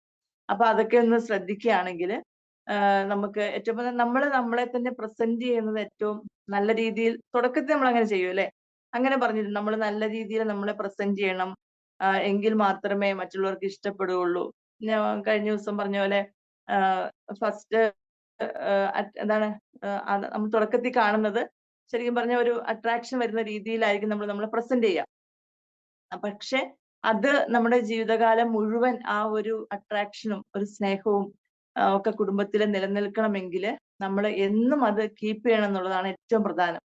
അപ്പം നമ്മളുടെ ശരീരമാണെങ്കിലും നല്ല വൃത്തിയായിട്ട് നല്ല ഒരുങ്ങി, അപ്പം എന്നും കാണുന്നതാണല്ലോ, ആ ഒരു രീതിയിലോട്ട്, ഒരു മടുപ്പ് തോന്നിക്കുന്ന രീതിയിലോട്ട് നമ്മൾ ഒരിക്കലും മാറാതെ എപ്പോഴും നല്ല ഫ്രഷ് ആയിട്ടിരിക്കുവാനായിട്ട്, കഴിയുന്നിടത്തോളം ഫ്രഷ് ആയിട്ടിരിക്കുവാനായിട്ടൊക്കെ നമ്മൾ പരിശ്രമിക്കേണ്ടതാണ്. അപ്പൊ നമ്മളെ പ്രസന്റ് ചെയ്യുന്ന പോലെ അല്ലെങ്കിൽ അങ്ങനെ അതാണ് മറ്റുള്ളവർ അംഗീകരിക്കുക. അപ്പൊ ശരിക്കും പറഞ്ഞാൽ നമുക്ക് ഒരു സെൽഫ് ലവ് ഒക്കെ നമ്മളെ ജീവിതത്തിൽ കൊണ്ടുവരികയാണെങ്കിൽ മാത്രമേ മറ്റുള്ളവർക്ക് നമ്മളോട് സ്നേഹവും ബഹുമാനവും ഒക്കെ ഉണ്ടാവുള്ളൂ. നമ്മൾ നമ്മുടെ ഏറ്റവും തരം താഴ്ന്ന് പിന്നെ നമുക്കൊരു വിലയില്ലാത്ത രീതിയിൽ നമ്മൾ പെരുമാറിയിട്ടുണ്ടെങ്കിൽ മറ്റുള്ളവരും നമ്മളെ അങ്ങനെ തന്നെ കാണുള്ളൂ. അപ്പൊ ആ ഒരു രീതി ഇങ്ങനെ സ്വാർത്ഥത എന്നൊക്കെ പണ്ടൊക്കെ പറഞ്ഞുകൊണ്ടിരുന്നു, അല്ലെ? നമ്മളങ്ങനെ സ്വാർത്ഥത ആവാൻ പാടില്ല, സ്വാർത്ഥരാവാൻ പാടില്ല. ഇപ്പൊ സ്വന്തമായി സ്വന്തം ആഗ്രഹങ്ങളോ ഇഷ്ടങ്ങളോ അതൊക്കെ നമ്മൾ കീപ്പ് ചെയ്താൽ, അല്ലെങ്കിൽ അതിനൊക്കെ വേണ്ടി കുറച്ച് സമയം മാറ്റി വെച്ചാൽ നമ്മൾ വളരെ സ്വാർത്ഥനാണ് എന്നൊക്കെ ഒരു ചിന്താഗതിയായിരുന്നു ഇത്രയും ഈ അടുത്ത കാലം വരെ ഉണ്ടായിരുന്നത്. പക്ഷെ നമ്മൾ ഇപ്പോൾ മനസ്സിലാക്കാൻ കഴിയും, നമ്മൾ നമ്മളെ സ്നേഹിച്ചെങ്കിൽ മാത്രമേ മറ്റുള്ളവർ നമ്മളെ സ്നേഹിക്കുകയുള്ളൂ, നമുക്ക് വില തരികയുള്ളൂ എന്നുള്ള ആ ഒരു വലിയ യാഥാർത്ഥ്യമാണ് നമ്മൾ ഈ സമയങ്ങളിലൊക്കെ തിരിച്ചറിയേണ്ടത്. പിന്നെ അതുപോലെ തന്നെ നമ്മുടെ റെസ്പോൺസിബിലിറ്റീസ് ഇപ്പം എങ്ങനെയാ നമ്മുടെ ഹസ്ബൻഡ് ആൻഡ് വൈഫ് റെസ്പോൺസിബിലിറ്റീസ് ഒക്കെ എങ്ങനെയാ പ്രവർത്തിക്കേണ്ടത്, നമ്മുടെ കാര്യങ്ങളൊക്കെ എങ്ങനെ ചെയ്യേണ്ടത്? 50-50 എന്ന് ചിലർ പറയും. അറിയാവോ അങ്ങനത്തെ എന്തെങ്കിലും റേഷ്യോ ഉണ്ടോ അതിന്? എന്താ നിങ്ങളുടെ അഭിപ്രായം? അങ്ങനെ പ്രത്യേകിച്ച് റേഷ്യോ ഇല്ല, but what ever each person can do mutually agreeable ആയിട്ടുള്ള റെസ്പോൺസിബിലിറ്റീസ് ഷെയർ ചെയ്യുക. ഓക്കെ, വേറെ ആരെങ്കിലും എന്തെങ്കിലും പറയുന്നുണ്ടോ? ഇപ്പൊ ചിലര് പറയുന്നത് കേട്ടിട്ടുണ്ട്, ഇപ്പം എന്താണ് പുരോഗമനവാദികള്, സ്ത്രീ പക്ഷക്കാരൊക്കെ പറയും നമ്മൾ എല്ലാം 50-50 ആയിരിക്കണം എന്ന് പറയുന്നു, അല്ലെങ്കിൽ കൂടുതൽ ഉത്തരവാദിത്വം അയാൾക്കാണ് അല്ലെങ്കിൽ ഇയാൾക്കാണ്, അങ്ങനെയൊക്കെ ഒരു ഡിവൈഡ് ചെയ്യുന്ന സമ്പ്രദായങ്ങൾ. പക്ഷെ എന്റെ അഭിപ്രായത്തില് രണ്ടുപേരും തങ്ങളുടെ കഴിവിന്റെ 100% ഇൻവെസ്റ്റ് ചെയ്യണം, അല്ലേ? ഓരോരുത്തർക്കും കഴിവ് ദൈവം തന്നിട്ടുണ്ട്. ആ കഴിവിന്റെ 100% ഇൻവെസ്റ്റ് ചെയ്ത് കഴിഞ്ഞാൽ അവിടെ ഒരു തരംതിരിവോ, അല്ലെ നീ ഇന്നത് ചെയ്യണം ഞാൻ ഇന്നത് ചെയ്യില്ല, അങ്ങനെയുള്ള, അല്ലെങ്കിൽ അത് നിന്റെ മാത്രം ഉത്തരവാദിത്വമാണ്, അങ്ങനെ ഒരു മടുപ്പ് തോന്നുകയോ അല്ലെങ്കിൽ ഒരു ഡിവിഷൻ വെക്കുകയോ ചെയ്യേണ്ട ആവശ്യമില്ല. രണ്ടുപേരും ഒരു കണക്ക് തങ്ങൾക്ക് പറച്ചില് പറ്റുന്നതിന്റെ എപ്പോഴും അതെ ഒരു കണക്ക് പറച്ചിൽ ഇല്ലാതിരിക്കുന്നത് തന്നെയാണ് എപ്പോഴും നല്ലത്. അതെ, കണക്ക് നീ അങ്ങനെ ചെയ്തില്ലല്ലോ, ഇത് ചെയ്തില്ലല്ലോ എന്നുള്ള രീതിയിലുള്ള കണക്ക് പറച്ചിലുകളും ഒക്കെ വരുത്തുക എന്നുള്ള അതൊക്കെ ഭയങ്കര നമ്മളുടെ ബന്ധങ്ങള് കുറയാനായിട്ട് അല്ലെങ്കിൽ ഉലയാനായിട്ടൊക്കെ കാരണമാവുന്ന കാര്യങ്ങളാണ്. അപ്പൊ ഞാൻ മറ്റേ ആൾക്ക്, ഇപ്പൊ നമ്മൾ ഒരാൾക്ക് എല്ലാം ചെയ്തു കൊടുക്കുന്നു, തുടക്ക കാലഘട്ടത്തിൽ ശ്രദ്ധിച്ചാൽ അറിയാം, മിക്കവരും പ്രത്യേകിച്ച് ഭാര്യമാര് അവരുടെ കാര്യങ്ങളെല്ലാം കൃത്യമായി ചെയ്തു കൊടുക്കുന്നു, എല്ലാം അയൺ ചെയ്തു കൊടുക്കുന്നു, അങ്ങനെ പുറകെ നടന്ന് നമ്മൾ ചെയ്തു കൊടുക്കുന്നുണ്ട്. അതിൽ നമുക്കൊരു സന്തോഷവും കിട്ടും. പക്ഷെ അത് സ്വീകരിക്കുന്നവരുടെ ഭാഗത്ത് നിന്ന് ഉള്ള റെസ്പോൺസ് അനുസരിച്ചായിരിക്കും, അല്ലെ, നമ്മളത് എത്ര നാൾ ചെയ്യുന്നോ അല്ലെങ്കിൽ അത് എത്ര സസ്റ്റെയിൻ ചെയ്യുന്നുള്ളതിനൊക്കെ ഒരു അല്ലേ? അങ്ങനെയാണ് എനിക്ക് മനസ്സിലായിട്ടുള്ളത്. നമ്മൾ അത് ചെയ്തു കൊടുക്കുമ്പോൾ കിട്ടുന്ന അവരുടെ റെസ്പോൺസ്, അല്ലെങ്കിൽ നമ്മളോടുള്ള ഒരു സ്നേഹം, അതിനൊക്കെ അനുസരിച്ച് നമ്മൾ അതിനെ കൂടെ ചെയ്തു കൊടുക്കും, അല്ലേ? ഇപ്പൊ നമ്മള് ഒരാൾ നമ്മുടെ വീട്ടില്, അല്ലെങ്കിൽ നമ്മൾ ഒരാളുടെ വീട്ടിൽ ചെന്നു, അപ്പൊ നമുക്ക് ചായ കൊടുത്തു, അപ്പൊ നമ്മൾ താങ്ക് യു പറഞ്ഞു. അപ്പൊ അങ്ങനെ നമ്മൾ റെസ്പോൺസ് കൊടുത്തിട്ടുണ്ടെങ്കിൽ, അല്ലെങ്കിൽ ഇപ്പൊ ഒരു നല്ലൊരു പലഹാരം ഉണ്ടാക്കി തന്നു, അപ്പൊ നമ്മള് നന്നായിട്ടുണ്ടല്ലോ, പിന്നെ എങ്ങനെയാ അത് ഉണ്ടാക്കിയേ എന്നൊക്കെ ചോദിച്ച് അവരെ ഒന്ന് പ്രോത്സാഹിപ്പിക്കുകയും, അല്ലെങ്കിൽ ഒരു സന്തോഷമാണ്. ഇപ്പൊ അവരൊരുപാട് ബുദ്ധിമുട്ടിയെങ്കിൽ പോലും അതൊരു സന്തോഷമാണ്. അപ്പൊ ആ ഒരു രീതിയിൽ നമ്മൾ പെരുമാറി കഴിഞ്ഞു കഴിഞ്ഞാല് പിന്നെ നമ്മളത് ചെല്ലുമ്പോ, അല്ലെങ്കിൽ നമ്മളെ കാണുമ്പോ ഒരു സ്നേഹവും ഒക്കെ ഉണ്ടാവും. ലിഷ ഫ്രാൻസിസ് എന്തോ പറഞ്ഞല്ലോ. അപ്പൊ ആ ഒരു പിന്നെ എല്ലാ മനുഷ്യർക്കും അതങ്ങനെ ഉള്ളതാണ്. ആ ഒരു രീതിയിലുള്ള ഒരു റെസ്പോൺസ് നമ്മള് സാധാരണ എല്ലാ മനുഷ്യർക്കും ഉള്ളതാണ്. It is not possible to stick on അങ്ങനെ എ റിജിഡ് പെർസെന്റേജ്. അങ്ങനെ ഓക്കെ, ചെയ്തു പറഞ്ഞോ. കൊടുത്ത് അങ്ങനെ ചെയ്തു കൊടുത്ത് സ്നേഹം സമ്പാദിച്ചാണ് ഈ സ്ത്രീകളൊക്കെ മാറി പോകുന്നത്. ആ ഒരു രീതിയെ ആ ഒരു രീതിയെ തെറ്റാണ്, അല്ലേ? ആണോ? അങ്ങനെയാണ് ഉദ്ദേശിച്ചത്. സ്നേഹം പിടിച്ചു വാങ്ങാനായിട്ട് ചെയ്യുന്നു, അതാണ് ഉദ്ദേശിച്ചത്? അതെ, അതൊരു ആണോ? പഴയ കൺസെപ്റ്റ് ആണ് എങ്കിൽ പോലും അത് ഇപ്പോഴും നിലനിൽക്കുന്നുണ്ട്. അതെ അതെ അതെ, അത് മനുഷ്യരുടെ ഒരു അതെ, എത്ര പുതിയതെന്ന് പറഞ്ഞാലും നമ്മളുടെ ഒരു സ്വാഭാവികമായിട്ടുള്ള ഒരു പ്രവണതയാണ് അതല്ലേ, മനുഷ്യന്റെ. മൃഗങ്ങൾക്കും ഉണ്ടാവും ശരിക്കും പറഞ്ഞാൽ. പക്ഷെ നമ്മൾ അങ്ങനെയാ, മറ്റുള്ളവരെ നമ്മൾക്ക് ഇഷ്ടമുള്ള, പ്രത്യേകിച്ച് നമുക്ക് ഇഷ്ടമുള്ളവർക്ക് ചെയ്തു കൊടുക്കുക എന്നതിൽ നമുക്കൊരു ആത്മസംതൃപ്തി ഉണ്ട്, അതിൽ നമുക്കൊരു സന്തോഷമുണ്ട്, അല്ലേ? അപ്പൊ അങ്ങനെ നമ്മൾ ചെയ്തു കൊടുക്കും. അതേസമയം ആ ഇഷ്ടം അല്ലെങ്കിൽ ആ സ്നേഹം ഒന്നും പോയി കഴിയുമ്പോൾ, ആ ഒരു ബന്ധം, അല്ലെങ്കിൽ എന്താ പറയാ, ഒരു ബോണ്ടേജ് ഒക്കെ അങ്ങ് കുറഞ്ഞു കഴിയുമ്പോൾ, പിന്നെ നമുക്ക് അതിൽ നിന്ന് കിട്ടുന്ന ആ ഒരു ഹാപ്പിനെസ് ഒക്കെ കുറച്ച് കുറയും. അങ്ങനെ വരുന്ന ഇടങ്ങളിലാണ് ഈ പ്രശ്നങ്ങൾ ഉണ്ടാവുക. പിന്നെ പിന്നെ അവർ ചെയ്യാതെയാകും, പിന്നെ ഒട്ടും ചെയ്യാതെയാകും. പറഞ്ഞാൽ പോലും ചെയ്യാണ്ട മറ്റു പറയൊന്നും വേണ്ട, നമ്മളെല്ലാം നോക്കിയും കണ്ടും അത് സ്ത്രീകൾക്കുള്ള ഒരു കഴിവാണ് അല്ലേ? അതെ, ഡിഫറൻഷിയേഷൻ കൂടുതൽ വേണ്ടി വരും. അതെ, നമ്മൾ അപ്പം എന്തൊക്കെ ചെയ്യണം എന്തൊക്കെ ചെയ്യരുത് എന്നൊക്കെയുള്ള രീതിയിൽ നമ്മൾ അത് ഡിഫറൻഷിയേറ്റ് ചെയ്യണം. ചെയ്യേണ്ടി വരുന്ന നമ്മുടെ സാഹചര്യം കൊണ്ട് അങ്ങനെ വരും. ആ അതെ, ഭാര്യമാര് കാണിക്കുന്ന എഫേർട്ട് ഭർത്താക്കന്മാർ, നമ്മളിപ്പോ എല്ലാവരും തന്നെ ഭാര്യമാരാന്ന് തോന്നുന്നില്ല ഇവിടെ ഇരിക്കുന്നവര്. ഹലിൽ സാറുണ്ട് എപ്പോഴും ഫ്രഷ് കരുതുക. അതെ അതെ, അത് ഭർത്താക്കന്മാര് അങ്ങനെ ചിന്തിക്കുവാണെങ്കിൽ കുഴപ്പമില്ല. അപ്പം രണ്ടു കൂട്ടരും കേട്ടോ, ഇപ്പൊ ഈ പറയുന്ന എല്ലാ കാര്യങ്ങളും രണ്ടു കൂട്ടർക്കും ബാധകമാണ്. ഭാര്യയ്ക്ക് മാത്രം ഭർത്താവിന് മാത്രം എന്നൊരു വേർതിരിവൊന്നുമില്ല. ഈ പറയുന്ന കാര്യങ്ങളൊക്കെ ചെയ്യുന്ന ഭർത്താക്കന്മാരും ഇഷ്ടം പോലെയുണ്ട്. ഭാര്യമാര് എന്ത് തിരിച്ചു ചെയ്യുന്നെന്ന് ചിന്തിക്കാതെ അവര് ചെയ്യുന്നതിനനുസരിച്ചൊന്നും ചെയ്യാതെ തങ്ങളുടെ ഉത്തരവാദിത്വം അല്ലെങ്കിൽ തങ്ങൾക്ക് ചെയ്യാൻ പറ്റുന്ന 100% ചെയ്യുന്ന ഒരുപാട് ഭർത്താക്കന്മാരും ഉണ്ട്. അതുകൊണ്ട് തന്നെ കുടുംബം ഏറ്റവും മനോഹരമായിട്ട് പോകുന്ന ചില ഭാര്യമാര് പറയും ഞങ്ങളുടെ കുടുംബം ഭയങ്കര ഓക്കെയാണ് എന്ന് പറയും. അപ്പം അതിന് ഒരു 90% ഒരാള് ശരിക്കും നല്ല വിട്ടുവീഴ്ച ചെയ്യുന്നോണ്ടായിരിക്കും അങ്ങനെയൊക്കെ നല്ല രീതിയിൽ മുന്നോട്ട് പോകുന്നത്. ഒരുപോലെ വിട്ടുവീഴ്ച ചെയ്യുന്ന കുടുംബങ്ങൾ ഉണ്ടെങ്കിലും കൂടുതലും ഒരാളായിരിക്കും സാക്രിഫൈസ് ചെയ്യുകയും വിട്ടുവീഴ്ച ചെയ്യുകയും ഒക്കെ ചെയ്ത് നല്ല രീതിയിൽ കുടുംബം മുന്നോട്ട് കൊണ്ടുപോകുന്നത്. ഇപ്പൊ ഒരു കുറച്ച് ഫ്രണ്ട്സ് ഇങ്ങനെ ഒരുമിച്ച് കൂടിയപ്പം അവരിങ്ങനെ സംസാരിച്ച ഒരു കാര്യം പെട്ടെന്ന് ഓർമ്മ വന്നു. എടാ, ഒരാളുടെ ഡിവോഴ്സ് ആയി, ഒരാള് നല്ല ഹാപ്പി ലൈഫ് നയിച്ചുകൊണ്ടിരിക്കുക. അപ്പൊ ഈ ഡിവോഴ്സ് ആയ ആള് മറ്റേ ആളോട് ചോദിച്ചു, എടാ നിങ്ങൾ എങ്ങനെയാ ഇത്ര സന്തോഷകരമായിട്ട് ഇത്ര സക്സസ്ഫുൾ ആയിട്ട് ലൈഫ് ഇങ്ങനെ മുന്നോട്ട് കൊണ്ടുപോകുന്നതെന്ന് ചോദിച്ചപ്പോ ആ സക്സസ്ഫുൾ ആയിട്ടുള്ള പേഴ്സൺ പറഞ്ഞു, ഞാൻ വലിയ വലിയ കാര്യങ്ങളൊക്കെ ഞാനാ ഡിസൈഡ് ചെയ്യാം, ചെറിയ ചെറിയ കാര്യങ്ങളൊക്കെ ഭാര്യ ഡിസൈഡ് ചെയ്യും. അപ്പൊ ഞങ്ങൾ അങ്ങനെ ഒരു മ്യൂച്വൽ അണ്ടർസ്റ്റാൻഡിൽ അങ്ങ് പോവാന്ന്. അപ്പൊ എന്തൊക്കെയാ കാര്യങ്ങൾ എന്ന് ചോദിച്ചു. അപ്പൊ പറഞ്ഞു, ഈ ഇന്ത്യയുടെ പ്രസിഡന്റ് ആരാകണം, മറ്റേ സാധനങ്ങളുടെ വില ഏതിനാ കൂടുതൽ കുറയ്ക്കേണ്ട, അങ്ങനെയുള്ള വലിയ വലിയ കാര്യങ്ങളൊക്കെ ഞാൻ തീരുമാനിക്കും. വീട്ടിലെ കാര്യം ചെറിയ ചെറിയ കാര്യങ്ങൾ വീട്ടിലെ എല്ലാ കാര്യങ്ങളും ഭാര്യ തീരുമാനിക്കും. അതൊരു തമാശയായിട്ട് പറയുന്നെങ്കിലും അങ്ങനെ സാക്രിഫൈസ് ചെയ്യുന്ന വീട്ടിലെ കാര്യങ്ങളെല്ലാം ഒരാൾ തന്നെ എല്ലാം തീരുമാനിക്കുന്ന കുടുംബങ്ങളും ഒരാള് സാക്രിഫൈസ് ചെയ്യുന്നത് കൊണ്ട് അങ്ങ് മറ്റുള്ളവരുടെ മുമ്പിൽ അവര് വിഷമിക്കുന്നുണ്ടെങ്കിൽ പോലും നല്ല രീതിയിൽ മുന്നോട്ട് പോകുന്നതായിട്ട് നമുക്ക് തോന്നും. പക്ഷെ നല്ല മ്യൂച്വൽ അണ്ടർസ്റ്റാൻഡിങ്ങിൽ നല്ല രീതിയിൽ പരസ്പരം മനസ്സിലാക്കി മുന്നോട്ട് പോകുമ്പോൾ അതിന്റെ ഒരു മനോഹാരിത വളരെയധികം നമുക്ക് അറിയാം. ഇപ്പൊ വിവാഹം കഴിഞ്ഞ ആദ്യ നാളുകളിൽ ഇപ്പൊ ഭർത്താവിനാണെങ്കിൽ എപ്പോഴും ടൂറ് പോകുക അങ്ങനെയൊക്കെ ഇഷ്ടമുള്ള ഒരു കുടുംബാന്ന് വിചാരിച്ചു. ഭാര്യയ്ക്കാണെങ്കിൽ പുറത്തിറങ്ങുന്ന ഇഷ്ടമല്ല. ഈ നേരം അടുത്ത് വെറുതെ വർത്താനം പറഞ്ഞു ഇരിക്കണം.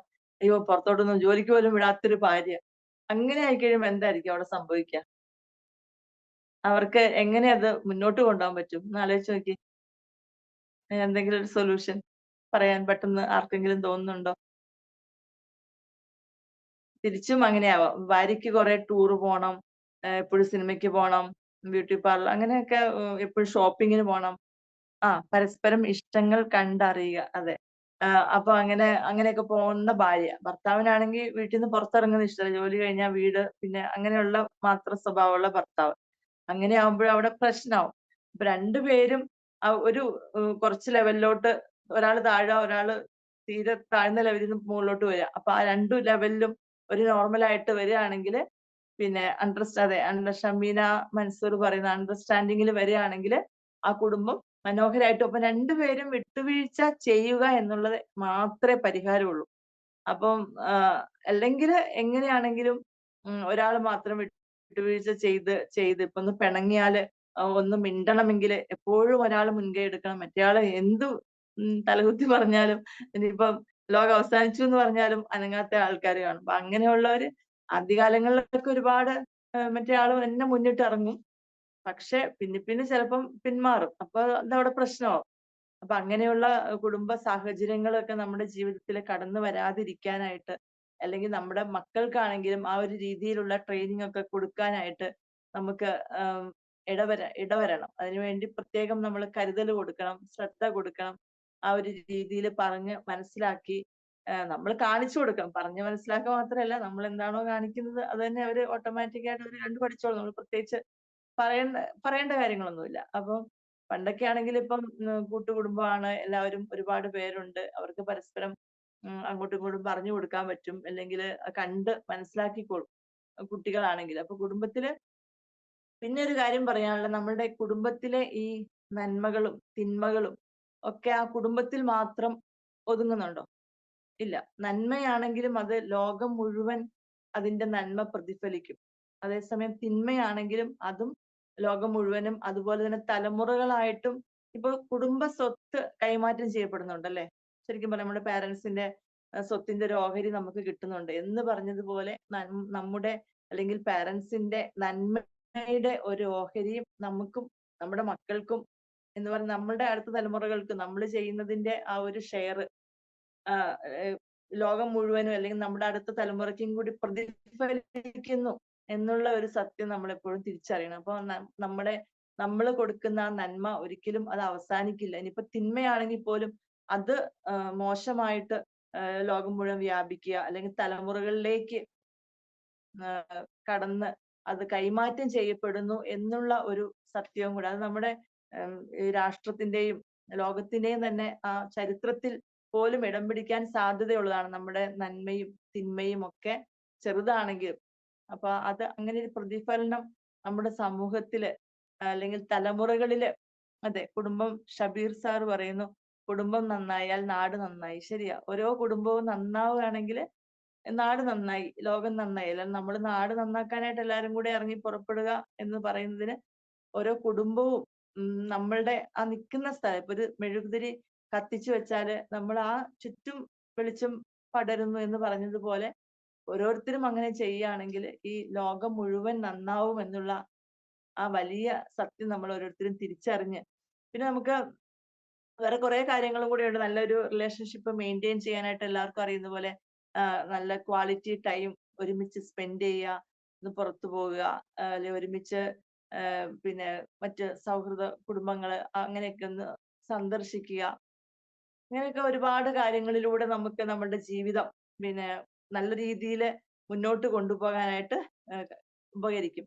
അതുപോലെ തന്നെ നമ്മുടെ ജീവിതത്തിൽ നമ്മൾ ശ്രദ്ധിക്കേണ്ട വേറൊരു കാര്യമാണ്, നമ്മളെപ്പോഴും ഞാൻ എന്ന് പറഞ്ഞ് അല്ലെങ്കിൽ നീ, മറ്റുള്ളവരെ ചൂണ്ടി എല്ലാം കുറ്റപ്പെടുത്തുന്ന രീതിയിൽ സംസാരിക്കുന്ന ഒരു സ്വഭാവം മിക്ക കുടുംബങ്ങളിലും ഉണ്ട്. ചെറിയ കാര്യത്തിനാണെങ്കിൽ പോലും അത് നമ്മൾ ബോധപൂർവം അത് മാറ്റിയെടുക്കണം. അപ്പൊ കുറ്റപ്പെടുത്താനായിട്ട് നമുക്ക് സാഹചര്യങ്ങൾ ഒരുപാടുണ്ടാവും. അങ്ങനെ ഉണ്ടാവുമ്പോൾ നമ്മള്, അതെ, ഹലീൽ സാർ പറയുന്നു, പുണ്യങ്ങൾ തലമുറകളിലേക്ക് കൈമാറ്റപ്പെടും, പോസിറ്റീവ് എനർജി ചുറ്റും പ്രസരിക്കുമെന്ന്. ശരിയാണ്. നമ്മളുടെ തലമുറകളിലോട്ടും നമ്മൾ താമസിക്കുന്ന ആ ചുറ്റുപാടുകളിലേക്കൊക്കെ ആ പുണ്യങ്ങളും നന്മകളും ഒക്കെ നിലനിൽക്കും. ശരിക്കും പറഞ്ഞാൽ നമ്മളുടെ വാക്കുകൾ പോലും ഈ അന്തരീക്ഷത്തിൽ നിലനിൽക്കുന്നു എന്നുള്ളതാണ്. നമ്മൾ അറിയാതെ ഓർക്കാതെ ദേഷ്യം എന്നൊക്കെ ഒരുപാട് നമ്മുടെ മക്കളെ ആണെങ്കിലും ഒക്കെ വഴക്ക് പറയുകയും നീ ഒരിക്കലും നന്നാവില്ല എന്നുള്ള രീതിയിൽ പറയുകയൊക്കെ ചെയ്തു പോവാറുണ്ട്. പക്ഷെ അത് ബോധപൂർവം നമ്മളത് മാറ്റിയെടുക്കേണ്ടതാണ്. ശരിക്കും പറഞ്ഞാല് അതിനൊക്കെ വലിയ ശക്തിയുണ്ട്, നല്ല പവർ ഉണ്ട്. നമ്മുടെ വേർഡ്സിനൊക്കെ നല്ല പവർ ഉണ്ടെന്നുള്ളതാണ് വലിയൊരു പ്രാധാന്യം. അതുപോലെ നമ്മള് മറ്റുള്ളവരെ കുറ്റപ്പെടുത്താൻ കിട്ടുന്ന അവസരങ്ങൾ നമുക്ക് ഒരുപാടുണ്ടാവും. ആ അവസരങ്ങളൊക്കെ നമ്മള് ബോധപൂർവം കുറച്ചു കൊണ്ടുവരിക. അപ്പൊ നമ്മളിലേക്ക് തന്നെ ഒന്ന് മനസ്സ് ശാന്തമാക്കി ചിന്തിക്കാൻ, ഒരു ശാന്തതയോടുകൂടെ മൈൻഡ്ഫുൾനെസ്സോടുകൂടെ ജീവിക്കാനായിട്ട് ശ്രമിച്ചിട്ടുണ്ടെങ്കിൽ നമുക്ക് ആ രീതിയിലുള്ള സാഹചര്യങ്ങളൊക്കെ നമുക്ക് ഒഴിവാക്കി നല്ല രീതിയിൽ ജീവിതം മുന്നോട്ട് കൊണ്ടുപോകാൻ സാധിക്കും. അതുപോലെ തന്നെ തർക്കങ്ങൾ മാക്സിമം ഒഴിവാക്കാൻ നോക്കുക. പറ്റുമോ? നടക്കുവോ? തർക്കങ്ങൾ ഒഴിവാക്കാൻ ഇപ്പൊ ശ്രമിക്കുന്നുണ്ടാവും അല്ലെ എല്ലാരും തന്നെ? അപ്പൊ നമ്മൾ എപ്പോഴും ആ തർക്കിക്കുക എന്ന് പറഞ്ഞു കഴിഞ്ഞാൽ ഒരു സുഖം കണ്ടെത്തുന്ന രീതിയൊക്കെ ഉണ്ട്. അപ്പം അത് ഒഴിവാക്കുക. പറഞ്ഞ പോലെ നമ്മൾ എന്തെങ്കിലും തർക്കങ്ങൾ വന്നാൽ തന്നെ അന്നേരം നടന്ന കാര്യങ്ങൾ മാത്രം പറയുക, പഴയ കാലത്തിലോട്ട് പോകാതിരിക്കുക. അത് അവിടെ വെച്ച് ബ്രേക്ക് ചെയ്യുക. ഇനിയിപ്പം മറ്റേയാൾക്ക് മനസ്സിലാവുന്നില്ല എന്നുണ്ടെങ്കിൽ നമ്മൾ തർക്കിച്ചുകൊണ്ട് ഒരു കാര്യമില്ല. അപ്പം അത് അവിടെ വെച്ച് തർക്കിച്ചുകൊണ്ട് ദോഷമല്ലാതെ യാതൊരു ഗുണവും ഇല്ല. ശരിക്കും പറഞ്ഞാൽ തർക്കം ഉടലെടുക്കുന്നത് തന്നെ ശരിയായ ഒരു കമ്മ്യൂണിക്കേഷൻ ഇല്ലാത്തത് കൊണ്ടാണല്ലോ. അപ്പൊ ഒരാൾ അവിടെ സ്റ്റോപ്പ് ചെയ്ത് കഴിഞ്ഞാല് പിന്നെ നമ്മള് അതവിടെ ബ്രേക്കായി. പിന്നെ കുറച്ച് കഴിയുമ്പോൾ വേണമെങ്കിൽ അതിനെപ്പറ്റി സംസാരിക്കാൻ, നല്ല രീതിയിൽ സംസാരിക്കാനായിട്ട് ഇട കിട്ടുവാണെങ്കിൽ മാത്രം അതിനെപ്പറ്റി സംസാരിക്കുക. അല്ലെങ്കിൽ ചിലപ്പം നമ്മള് മനസ്സിൽ ആ രീതിയിൽ നമ്മൾ പെരുമാറിയിട്ടുണ്ടെങ്കിൽ നമുക്ക് അയാൾ അതുപോലെ തിരിച്ചു വരുന്ന കാണാം. അപ്പൊ അതുപോലെ നമ്മളുടെ എന്താ നല്ല രീതിയിലുള്ള ഒരു ഫാമിലി ആണെങ്കിൽ നമ്മൾ സ്വകാര്യമായിട്ട് ശരിക്കും പറഞ്ഞാൽ ഇപ്പം ഫോണിലെ വാട്സപ്പ് ചാറ്റുകൾ പോലും കാണിച്ചു കൊടുക്കാവുന്ന വിധത്തില്, ഫോണിൽ ലോക്ക് വെക്കാത്ത വിധത്തിലൊക്കെ അത്രയും ഒരു ഇന്റിമസി ഉണ്ടെങ്കിൽ നമുക്ക് അങ്ങനെ ജീവിക്കാൻ പറ്റുമെന്ന് പറയുന്നു. ആർക്കെങ്കിലും അഭിപ്രായ വ്യത്യാസം ഉണ്ടോ? മനസ്സിലായോ?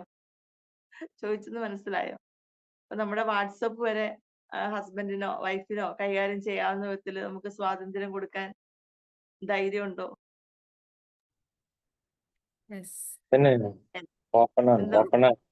Open. ആ അത്ര ഓപ്പൺ അത്ര ഒരു അങ്ങനെയൊക്കെ ഇല്ലാത്തത് എന്ന് പറഞ്ഞാൽ ഇല്ലാത്തതിന് പല കാരണങ്ങൾ കാണാം. ഇപ്പൊ നമ്മൾ കണ്ടിട്ടില്ലേ ഈ എന്താണ് പൂർവ്വ വിദ്യാർത്ഥി സംഗമത്തിലൊക്കെ വിനയ സജി സംഗമത്തിലൊക്കെ എന്താ സംഭവിക്കുന്നത്? പേപ്പറിലൊക്കെ ഒരുപാട് വായിച്ചിട്ടില്ലേ?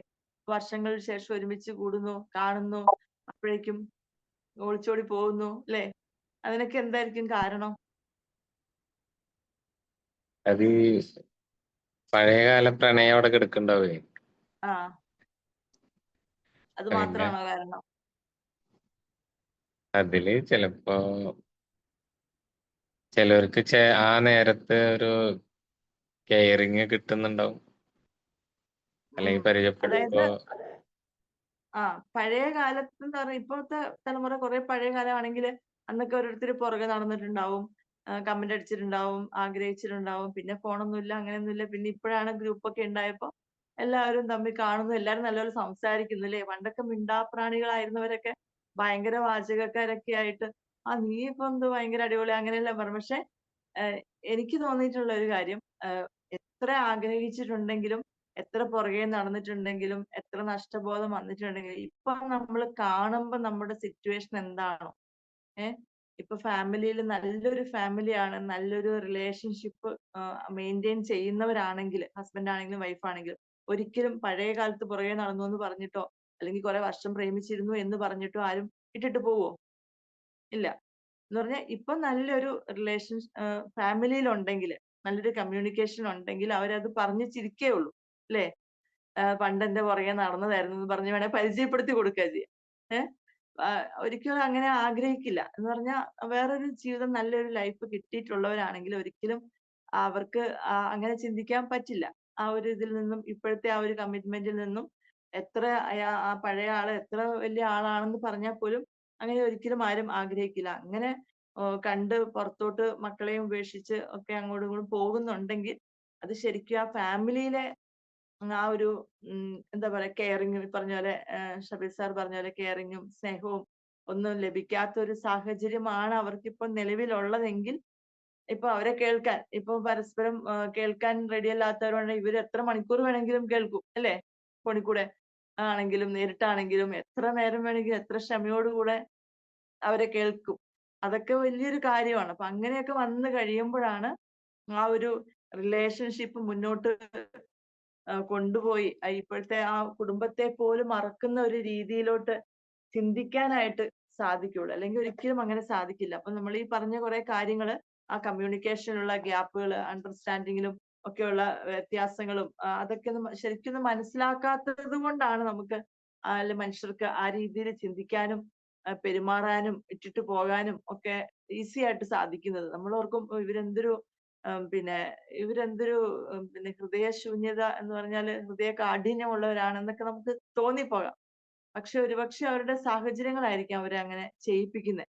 സ്നേഹമില്ലാത്ത അവസ്ഥകളിലൂടെയൊക്കെ അവരെ ചിന്തിപ്പിക്കാൻ അവരെ അതെ, തീർച്ചയായും. എന്നിട്ട് എല്ലാവരും പോയ ആളെ മാത്രം കുറ്റപ്പെടുത്തിക്കൊണ്ടിരിക്കും. ശരിയാ. നമ്മള് അധികം ഞാൻ കണ്ട് പേപ്പറിലൊക്കെ വായിക്കുമ്പോൾ ഓർത്തിട്ടുണ്ട്, ഇവർക്ക് എങ്ങനെ അതിനൊക്കെ സാധിക്കുന്നു? കൊച്ചുങ്ങളെ, പിള്ളേരെ എല്ലാം ഇട്ടിട്ട് പോകുന്നു, അങ്ങനെയൊക്കെ.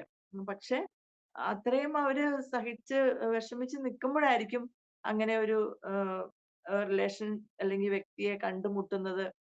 അവരെ എപ്പോഴും അവൈലബിൾ ആണ്, അവരെ കേൾക്കാൻ റെഡിയാണ്, അങ്ങനെയൊക്കെ. അപ്പൊ ആ ഒരു രീതിയിലേക്ക് കാര്യങ്ങൾ കൊണ്ടെത്തിക്കാത്ത വിധത്തില് അത്രയും ശ്രദ്ധയോടെ കരുതലോടെ കൊണ്ടു നടക്കേണ്ടതാണ് കുടുംബ ബന്ധങ്ങൾ. നമ്മുടെ മക്കളാണെങ്കിലും മറ്റു ബന്ധങ്ങളിലോട്ടൊക്കെ പോകുന്നത് നമ്മള് ഫാമിലിയില് നമ്മൾ അവരെ കേൾക്കാനോ അവരെ കെയർ ചെയ്യാനോ നമ്മൾ ശ്രമിക്കാൻ അല്ലെങ്കിൽ അതിനുള്ള സമയം നമ്മൾ കണ്ടെത്താതെ ഇരിക്കുമ്പോഴാണ് നമുക്കറിയാം മക്കളടക്കം മറ്റു ബന്ധങ്ങളിലോട്ടും ഒരു പരിചയമില്ലാത്തവരെ വാട്സപ്പിലൂടെയും ഫേസ്ബുക്കിലൂടെയും ഇൻസ്റ്റയിലൂടെയൊക്കെ പരിചയപ്പെട്ട് അവരങ്ങനെ വിശ്വസിച്ച് പോകുന്നത്. അപ്പൊ ആ ഒരു രീതിയിലുള്ള ജീവിത സാഹചര്യങ്ങളൊക്കെ നമ്മുടെ ജീവിതത്തിൽ നിന്ന് ഒഴിവാക്കാനായിട്ട് നമ്മൾ ഈ കാര്യങ്ങളൊക്കെ ഏറ്റവും പ്രധാനമായിട്ട് മുന്നിൽ കൊണ്ട് നടക്കണം, അത് കരുതണം എന്നുള്ളതാണ് ഏറ്റവും ഇമ്പോർട്ടന്റ്. നിസ്സാരം എന്ന് വിചാരിക്കുന്ന പല കാര്യങ്ങളും നമ്മള് വിവാഹത്തിന്റെ ആ ലക്ഷ്യങ്ങൾ പോലും മറന്നുകൊണ്ട് ജീവിക്കുന്നതാണ്. എന്തോ വലിയ വലിയ കാര്യങ്ങൾ മാത്രം,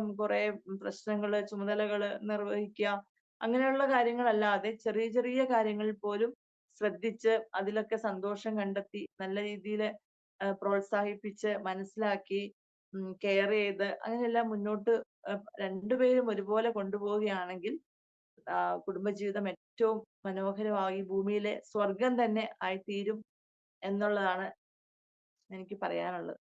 അപ്പൊ നിങ്ങൾക്ക് എന്തെങ്കിലുമൊക്കെ കൂട്ടിച്ചേർക്കാനുണ്ടെങ്കിൽ കൂട്ടിച്ചേർക്കാം, അഭിപ്രായ വ്യത്യാസങ്ങൾ ഉണ്ടെങ്കിൽ പറയാം.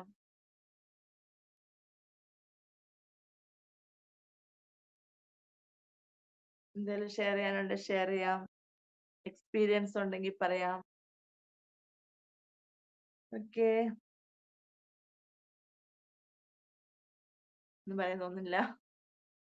എന്തെങ്കിലും ആഡ് ഓൺ ചെയ്യാണ്ടെങ്കിൽ ചെയ്യാട്ടോ. വേണു സാറ് ഹലോ, പറയാനുണ്ട്? ആ സാർ, ഗുഡ് ഈവനിങ്. വളരെ സിമ്പിളായിട്ട് ഞാൻ കുറച്ച് മാത്രമേ പറയാൻ ഉദ്ദേശിക്കുന്ന സമയമില്ല. 1/2 ഡസൻ പിള്ളേരുണ്ടെങ്കിൽ, കുട്ടികളുണ്ടെങ്കിൽ എല്ലാം സ്മൂത്തായിട്ട് ജീവിതം നന്നായിട്ട് പോകും. ഇതില് സമയം ഫ്രീ ടൈം കിട്ടത്തില്ല. ഇത്രയും പിള്ളേരെ നോക്കി രണ്ടുപേരും അങ്ങോട്ടും ഇങ്ങോട്ടും വഴക്കുണ്ടാക്കാനും അടിപിടി കൂടാനായിട്ടും ഒരു സമയവും കിട്ടത്തില്ല. ഇന്നിപ്പം ഒരുപാട് ഫ്രീ ടൈം ഉണ്ട്. അപ്പം ഫ്രീ ടൈം ഉള്ളപ്പോഴാണ് എല്ലാ പ്രശ്നമല്ല. അതുകൊണ്ട് ആദ്യം 1/2 ഡസൻ പിള്ളേരെ ഒന്ന് ചെയ്യുക, അത് മാത്രം ചെയ്താൽ മതി, ഒരു പ്രശ്നവും വരത്തില്ല. താങ്ക്സ്. സാർ എത്ര പിള്ളേരുണ്ട്? എനിക്ക് ഞങ്ങൾക്ക് നല്ല ചോദ്യം. നല്ല ചോദ്യം. ഞങ്ങൾക്ക് ഒരു കുട്ടിയേ ഉള്ളൂ. ഞങ്ങൾക്ക് അതുകൊണ്ട് ഞങ്ങൾ രണ്ടുപേരും വേറെ ദൂരെയാണ്. പോരെ? ദൂരെയാണോ? ദൂരെയാണ്. അതുകൊണ്ട് കുഴപ്പമില്ലാതെ പോകുന്നു. ഈ ഫിസിക്കലി രണ്ടിതാണ് വരുന്നത്. ഫിസിക്കലി അടുത്തിരിക്കുമ്പോൾ ഒരു കുട്ടിയാണെന്നുണ്ടെങ്കിൽ പ്രശ്നമാണ്. ഫിസിക്കലി അടുപ്പമില്ല എന്നുണ്ടെങ്കിൽ നല്ലൊരു ശതമാനം ഇതും പ്രശ്നവും വരത്തില്ല. പ്രശ്നം സോൾവ് ആക്കപ്പെടും. വരത്തില്ല. ഇനി ജിഷയുടെ ഇതൊന്ന് പറഞ്ഞ ഇപ്പൊ എന്റെ ഞാൻ ചോദിക്കട്ടെ, ജിഷയ്ക്ക് എത്ര പിള്ളേരുണ്ട്? ഒന്ന്, ഭർത്താവിന് എന്ത് ജോലിയാണ്? നിങ്ങൾ തമ്മിൽ എങ്ങനെയാണ് ഈ 50-50 ആയിട്ട് എങ്ങനെ ഷെയർ ചെയ്യുന്ന ആ ഒരു രഹസ്യം ഒന്ന് പറഞ്ഞു തന്നെ കേക്കട്ടെ, എന്തൊക്കെയാണ്? എനിക്ക് പറഞ്ഞ പോലെ എനിക്ക് 5 മക്കളാണ്. അപ്പൊ സാറ് അതെ, അപ്പൊ സാറ് പറയുന്ന പോലെ തന്നെ അതെനിക്ക് എക്സ്പീരിയൻസ് ആണ്. കാരണം സമയമില്ല. 5 മക്കളെ വളർത്തിക്കൊണ്ട് വരണമെങ്കിൽ അറിയാലോ എന്തുമാത്രം നമ്മള് ജോലി ചെയ്യണം, അല്ലെങ്കിൽ എന്തുമാത്രം തിരക്കായിരിക്കുന്നുള്ളത്. അപ്പം സാറ് പറഞ്ഞ് ശരിയാണ്. മിക്ക കുടുംബങ്ങളിലും ഒരു കൊച്ചും 2 കൊച്ചൊക്കെ ആയിട്ടിരിക്കുമ്പോൾ നമുക്ക് ഒരുപാട് സമയമുണ്ട്. അതിന്റെ പേരിൽ കലഹിക്കാനോ ഇല്ലാത്തതിനെ പറ്റി ഓർത്തിരിക്കാനോ ഒക്കെ ഒരുപാട് സമയമുണ്ട്. പക്ഷെ എനിക്ക് സത്യം പറഞ്ഞാൽ ഇപ്പോഴാണ് ഞാൻ കുറച്ച് ഫ്രീ ആയത്. ഈ ഒരു കാലഘട്ടത്തിൽ കൊച്ചുങ്ങള് ഇളയാള് നിങ്ങളുടെ ഭർത്താവ് നല്ല മിടുക്കൻ, ചെയ്യേണ്ട കറക്റ്റ് ആയിട്ട് ചെയ്തു. അതുകൊണ്ട് അവിടെ ഭർത്താവിന് മാത്രം ക്രെഡിറ്റ് കൊടുത്തു. ഞാൻ ഭർത്താവിനെ ക്രെഡിറ്റ് കൊടുക്കത്തുള്ളൂ. ഭർത്താവിന് തന്നെയാണ് അവസാനം. അതെ, ഭർത്താവിന് മാത്രം ക്രെഡിറ്റ് കൊടുത്താൻ പറ്റില്ല. ഭാര്യ സമ്മതിച്ചില്ലെങ്കിൽ ഒന്നും നടക്കത്തില്ല. അത് ശരിയാണ്. എനിക്ക് 4 പിള്ളേരുണ്ടാവുള്ളതാണ്. 3 എണ്ണം പോയി. അതായത് 4 പിള്ളേർക്കുള്ളതിന് 3 എണ്ണം ഇതായിട്ട് പോയി, അലസിപ്പോയി, പല രീതിയിൽ പോയി. അങ്ങനെ അതുകൊണ്ട് 5 പിള്ളേർ, അതുകൊണ്ട് നല്ലതാണ്. അതുകൊണ്ട് നിങ്ങളുടെ ഭർത്താവിനാണ് ആദ്യത്തെ ക്രെഡിറ്റ് കൊടുക്കുന്നത് കേട്ടോ. 5 പിള്ളേർക്കും തീറ്റി പോറ്റാനായിട്ട് ഭർത്താവും ഒരുപാട് പാടുപെടണം കേട്ടോ. അതിന്റെ റൈറ്റ്. Okay, good. ഈ സന്ദേശം എല്ലാവർക്കും കൊടുത്താൽ മതി. 1/2 ഡസൻ പിള്ളേർ കേട്ടോ, പ്രശ്നം എല്ലാം തീരും. രണ്ട് പിള്ളേരുണ്ടെങ്കിൽ ഗവൺമെന്റ് പോലും സപ്പോർട്ട് ചെയ്യുള്ളൂ എന്നുള്ളതാണ്. ഈ 3ാമത്തെ കൊച്ചായിട്ടുണ്ടെങ്കിലല്ലോ മെറ്റേണിറ്റി, മറ്റേ ഇൻഷുറൻസ് അങ്ങനെയുള്ള സംഭവങ്ങളൊന്നും PF ഒന്നും അലൗഡ് അല്ല. രണ്ട് പിള്ളേർക്ക് വരെ PF ഒക്കെ അവര് തരും ഡെലിവറി ടൈമിൽ. മൂന്നാമത്തെ പിള്ളേർ പറഞ്ഞാൽ ഒരു സപ്പോർട്ടും ഗവൺമെന്റിന്റെ ഭാഗത്തുനിന്നില്ല. ഗവൺമെന്റിന്റെ ഭാഗത്തുനിന്നില്ല, ഗവൺമെന്റ് സപ്പോർട്ട് ചെയ്യില്ല. പിന്നെ എക്സ്പെൻസ് എല്ലാം നമ്മൾ വഹിച്ചോളാം. അങ്ങനെയുള്ള ഇഷ്യൂസ് ഒക്കെയാണ്. നമ്മുടെ ഗവൺമെന്റ് അത് പ്രോത്സാഹിപ്പിക്കുന്നില്ല എന്റെ ഒരു അഭിപ്രായത്തില്. അത് ശരിയാ. പക്ഷെ സാറ് പറഞ്ഞ പോലെ ഒരുപാട് പണ്ട് കൂട്ടുകുടുംബങ്ങളിലൊക്കെ വലിയ പ്രശ്നങ്ങളൊന്നും ഉണ്ടാക്കാനോ അല്ലെങ്കിൽ സമയം ഉണ്ടായിരുന്നില്ല അല്ലെ? എന്ന് പറഞ്ഞാൽ എല്ലാവരും എൻഗേജ്ഡ് ആയിരുന്നു. കുറെ കാര്യങ്ങളിലും പിന്നെ പരസ്പരം സഹകരിക്കുക, സഹായിക്കുക, അങ്ങനെയുള്ള കുറെ കൾച്ചർ വളർത്തിയെടുക്കാൻ വേണ്ടി പറ്റും. മറ്റേ ഒരാളും രണ്ടാളൊക്കെ ആകുമ്പോൾ ഒരു സെൽഫിഷ് ആയിരിക്കും. എല്ലാം അവർക്ക് കിട്ടിക്കൊണ്ടിരിക്കും. എല്ലാ കാര്യങ്ങളും കിട്ടുമ്പോൾ അവര് കുറച്ചും കൂടി മടിയന്മാരായി തീരും. അങ്ങനെ രണ്ടു തരത്തിലും ഉണ്ട് കേട്ടോ. എല്ലാം നമുക്ക് ജനറലൈസ് ചെയ്യാൻ പറ്റില്ല. എങ്കിൽ അല്ല പോലും ജിഷാജി, ഈ 5 പിള്ളേരും ഭർത്താവും ഭാര്യ 7 പേർക്കുള്ള കുക്കിംഗ് ഉണ്ടല്ലോ, അത്രയും ചെയ്യുമ്പോൾ തന്നെ സമയമെല്ലാം ഇതിന് ഫ്രീ ടൈം കിട്ടത്തില്ല. ഇന്ന് ഒരു കുട്ടിയും വെച്ചുകൊണ്ട് ഊബറിനെയും കീബറിനെയും എല്ലാം വിളിച്ച് ഒന്നും കുക്ക് ചെയ്യത്തില്ല, വാങ്ങിച്ച് കഴിച്ചുകൊണ്ട് എല്ലാം ഫ്രീ സമയമുണ്ട്. അപ്പൊ ഫ്രീ സമയമാകുമ്പോൾ എന്തെല്ലാം കുറ്റം കാണാൻ പറ്റും, ഇല്ലാത്ത കുറ്റവും കണ്ടുപിടിക്കും. പിന്നെ ഏറ്റവും കൂടുതൽ ഈ കമ്മ്യൂണിക്കേഷനാണ് ഏറ്റവും പ്രോബ്ലം ചെയ്യുന്നത്. കൂടുതൽ കമ്മ്യൂണിക്കേറ്റ് ചെയ്യുന്നോ കൂടുതൽ പ്രശ്നമാണ്. എന്നുവെച്ചാൽ ഏത് വാക്കും അതിനെ പിന്നെ അങ്ങോട്ടേക്ക് തെറ്റും. ആ പറയുന്ന വാക്കിനെ തന്നെ പിടിച്ച് ആ വാക്ക് ഇങ്ങനെ പറയുന്നു, ഇതൊക്കെയാണ് പ്രശ്നം.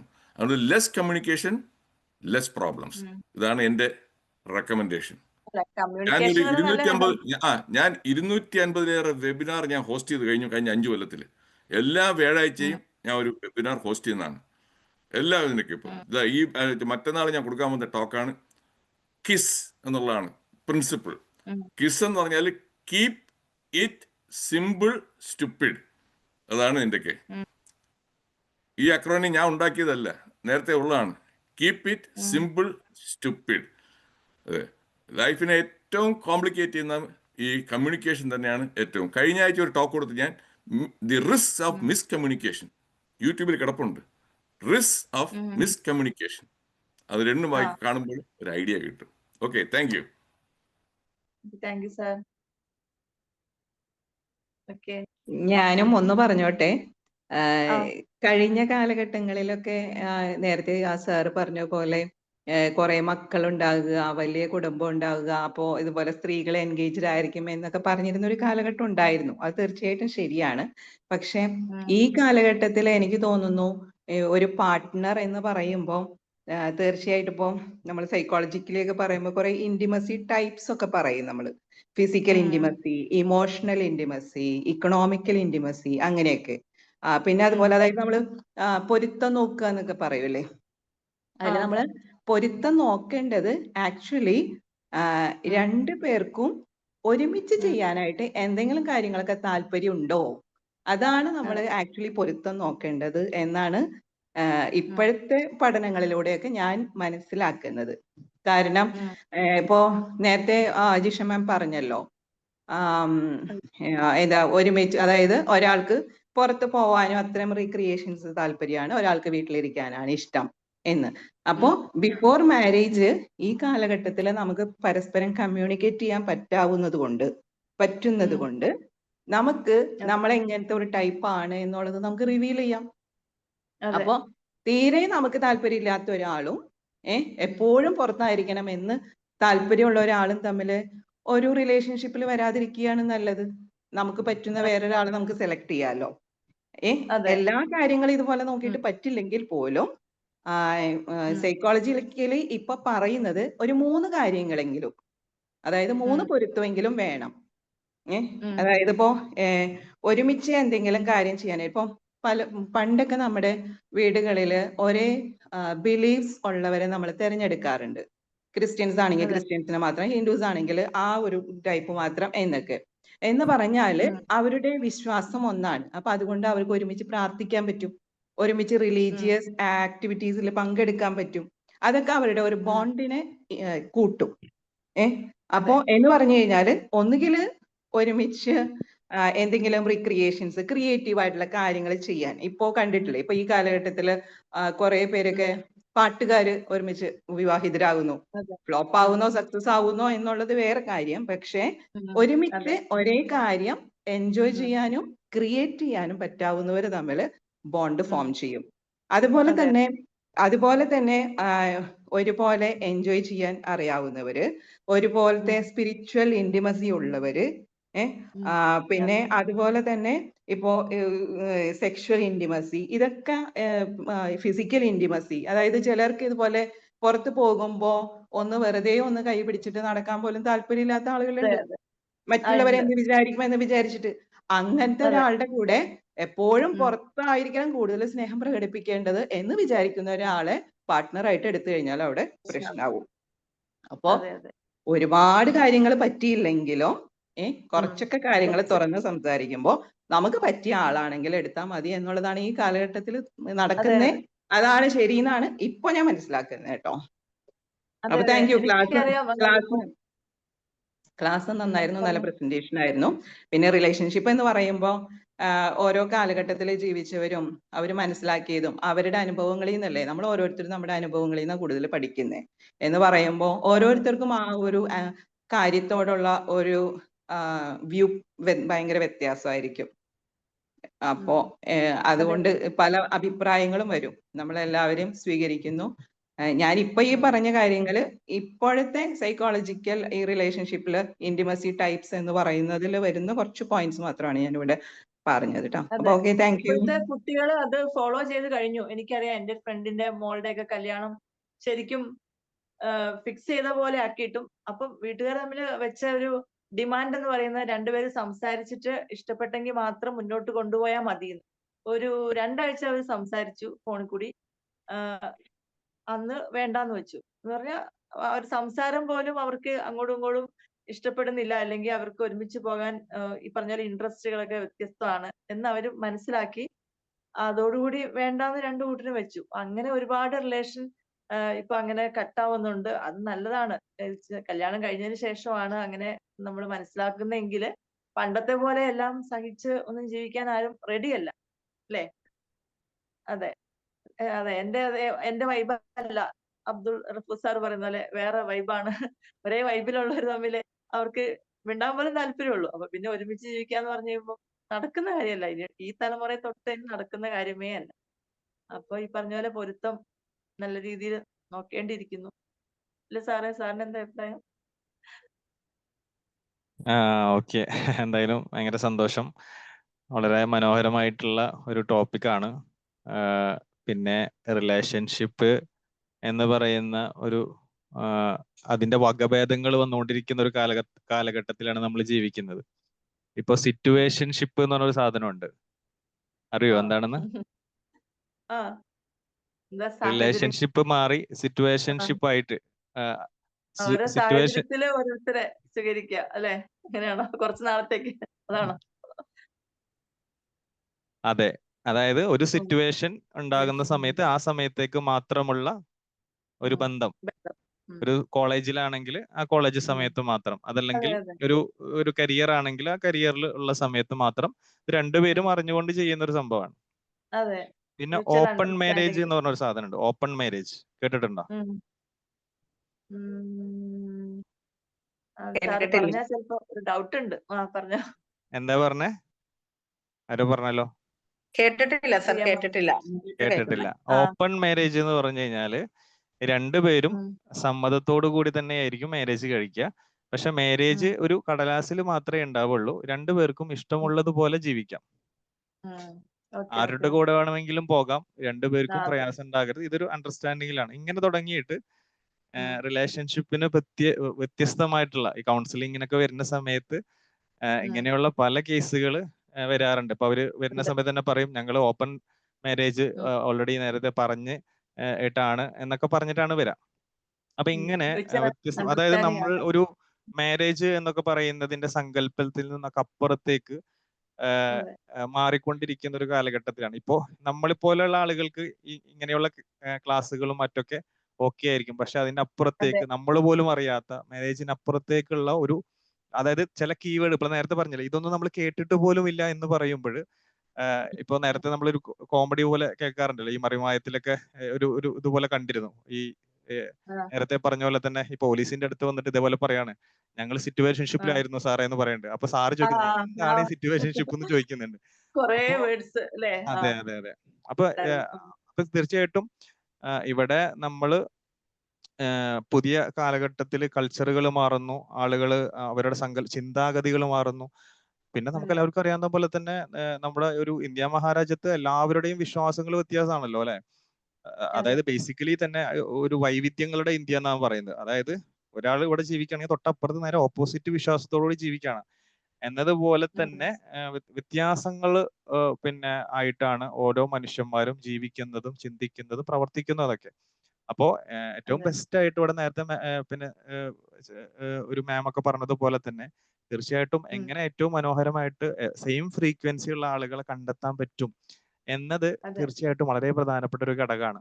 എങ്ങനെ ഒരേ വൈബ് അല്ലെങ്കിൽ ഇവിടെ നേരത്തെ പറഞ്ഞ ഒരേ വൈബിൽ പോകാൻ പറ്റുന്ന ആളുകൾ ചേരുക എന്നുള്ളതാണ് ഏറ്റവും പ്രാധാന്യത്തോടെ കാണേണ്ട ഒരു വിഷയം. പിന്നെ ഇതിന് ശേഷം വൈബ് മാറോ ഇല്ല എന്നുള്ളത് പിന്നെ വേറൊരു വിഷയമാണ്. കാരണം വൈബുകൾ കാലഘട്ടത്തിനനുസരിച്ച് മാറും എന്നുള്ളതാണ്. വകഭേദം സംഭവിക്കും അല്ലേ? അതന്നെ. അപ്പൊ അതൊക്കെ values ആണ്. I feel according to me it is the same values. If you hold those values together, നിങ്ങൾ തമ്മിലുള്ള ആ ഒരു വാല്യൂസിന് മാച്ച് ചെയ്തെങ്കിൽ vibe is different. Vibe as you said can change. പക്ഷെ നമ്മൾക്കൊരു ബേസിക് വാല്യൂ ഉണ്ട്. അപ്പൊ രണ്ടുപേര് വരുന്നവർക്ക് ആ വാല്യൂസ് മാച്ച് ചെയ്യുന്നെങ്കിൽ definitely they can go together a long way. ഇവര് ഇപ്പോഴത്തെ തലമുറയ്ക്ക് വൈബ് എന്നുള്ളതൊക്കെ അവർക്ക് ഫെമിലിയർ ഉള്ളൂ. വാല്യൂ എന്നുള്ളത് അവര് അംഗീകരിക്കത്തില്ല. ഇപ്പൊ മാഡം ഡിങ്ക് മാരേജ് ഉണ്ട്. ഡിങ്ക് പറയൂ, എന്താണ് കേക്കട്ടെ. ഡിങ്ക് മാരേജ് എന്ന് വെച്ചാൽ ഡബിൾ ഇൻകം നോക്കിട്ട് കുട്ടികൾ വേണ്ട. ഡബിൾ ഇൻകം നോക്കിട്ട് കുട്ടികൾ വേണ്ടാത്ത മാരേജ്, അതാണ് ഡിങ്ക് മാരേജ്. വരുന്നുണ്ട്. പേരറിയില്ലെന്നേ ഉള്ളൂ, അറിയാം അങ്ങനത്തെ ഉണ്ടെന്നുള്ളത്. ഡിങ്ക് അല്ലേ? നമ്മുടെ കൾച്ചറിലോട്ട് വരുന്നു. എന്താ മാം ഡിങ്ക് മാരേജോ? ഡിങ്ക് എന്നാണോ? ഡിങ്ക്, അത് DINK, dink. Double income no kid. Double income no kid. Double income. അതെ, എന്തെല്ലാം കേൾക്കാനിരിക്കുന്നു അല്ലേ? അതെ, പിള്ളേര് ഉണ്ടായി കഴിഞ്ഞാൽ കൂടുതലല്ലേ. ശരിക്കും നമ്മളിപ്പോ എനിക്ക് തോന്നുന്നത് ഈ വൈബുള്ളവർ മാത്രം അങ്ങനെയുള്ള രീതിയിൽ പോകുന്ന അതിന് അടിസ്ഥാനപരമായിട്ട് നമ്മൾ ഈ കുട്ടികളെ ഇവരെയൊക്കെ ഒരു ചെറിയ അഡ്ജസ്റ്റ്മെന്റുകളൊക്കെ ചെയ്ത് പഠിപ്പിക്കണ്ടേ കുട്ടികളെ. ഇപ്പം വലിയ വലിയ കാര്യങ്ങളല്ല, ചെറിയ ചെറിയ കാര്യങ്ങളിലാണ് ഇപ്പോൾ ഡിവോഴ്സ് നടക്കുന്നത്. ചെറിയ കാര്യങ്ങൾ, നിസ്സാര കാര്യങ്ങൾ. ആ നിസ്സാര കാര്യങ്ങളിൽ അതൊരു ലൈഫ് സ്കില്ലാണ്. ആ ഒരു ലൈഫ് സ്കില്ല്, അഡ്ജസ്റ്റ്മെന്റ് എന്ന് പറയുന്നത് തന്നെ ഒരു സോഫ്റ്റ് സ്കില്ലാണ്. നമ്മളത് മാറി വരുന്ന ഒരു സാഹചര്യം അതുമായി പൊരുത്തപ്പെടുക എന്ന് പറയുന്നത് ഭയങ്കര ഒരു സ്കില്ലാണ്.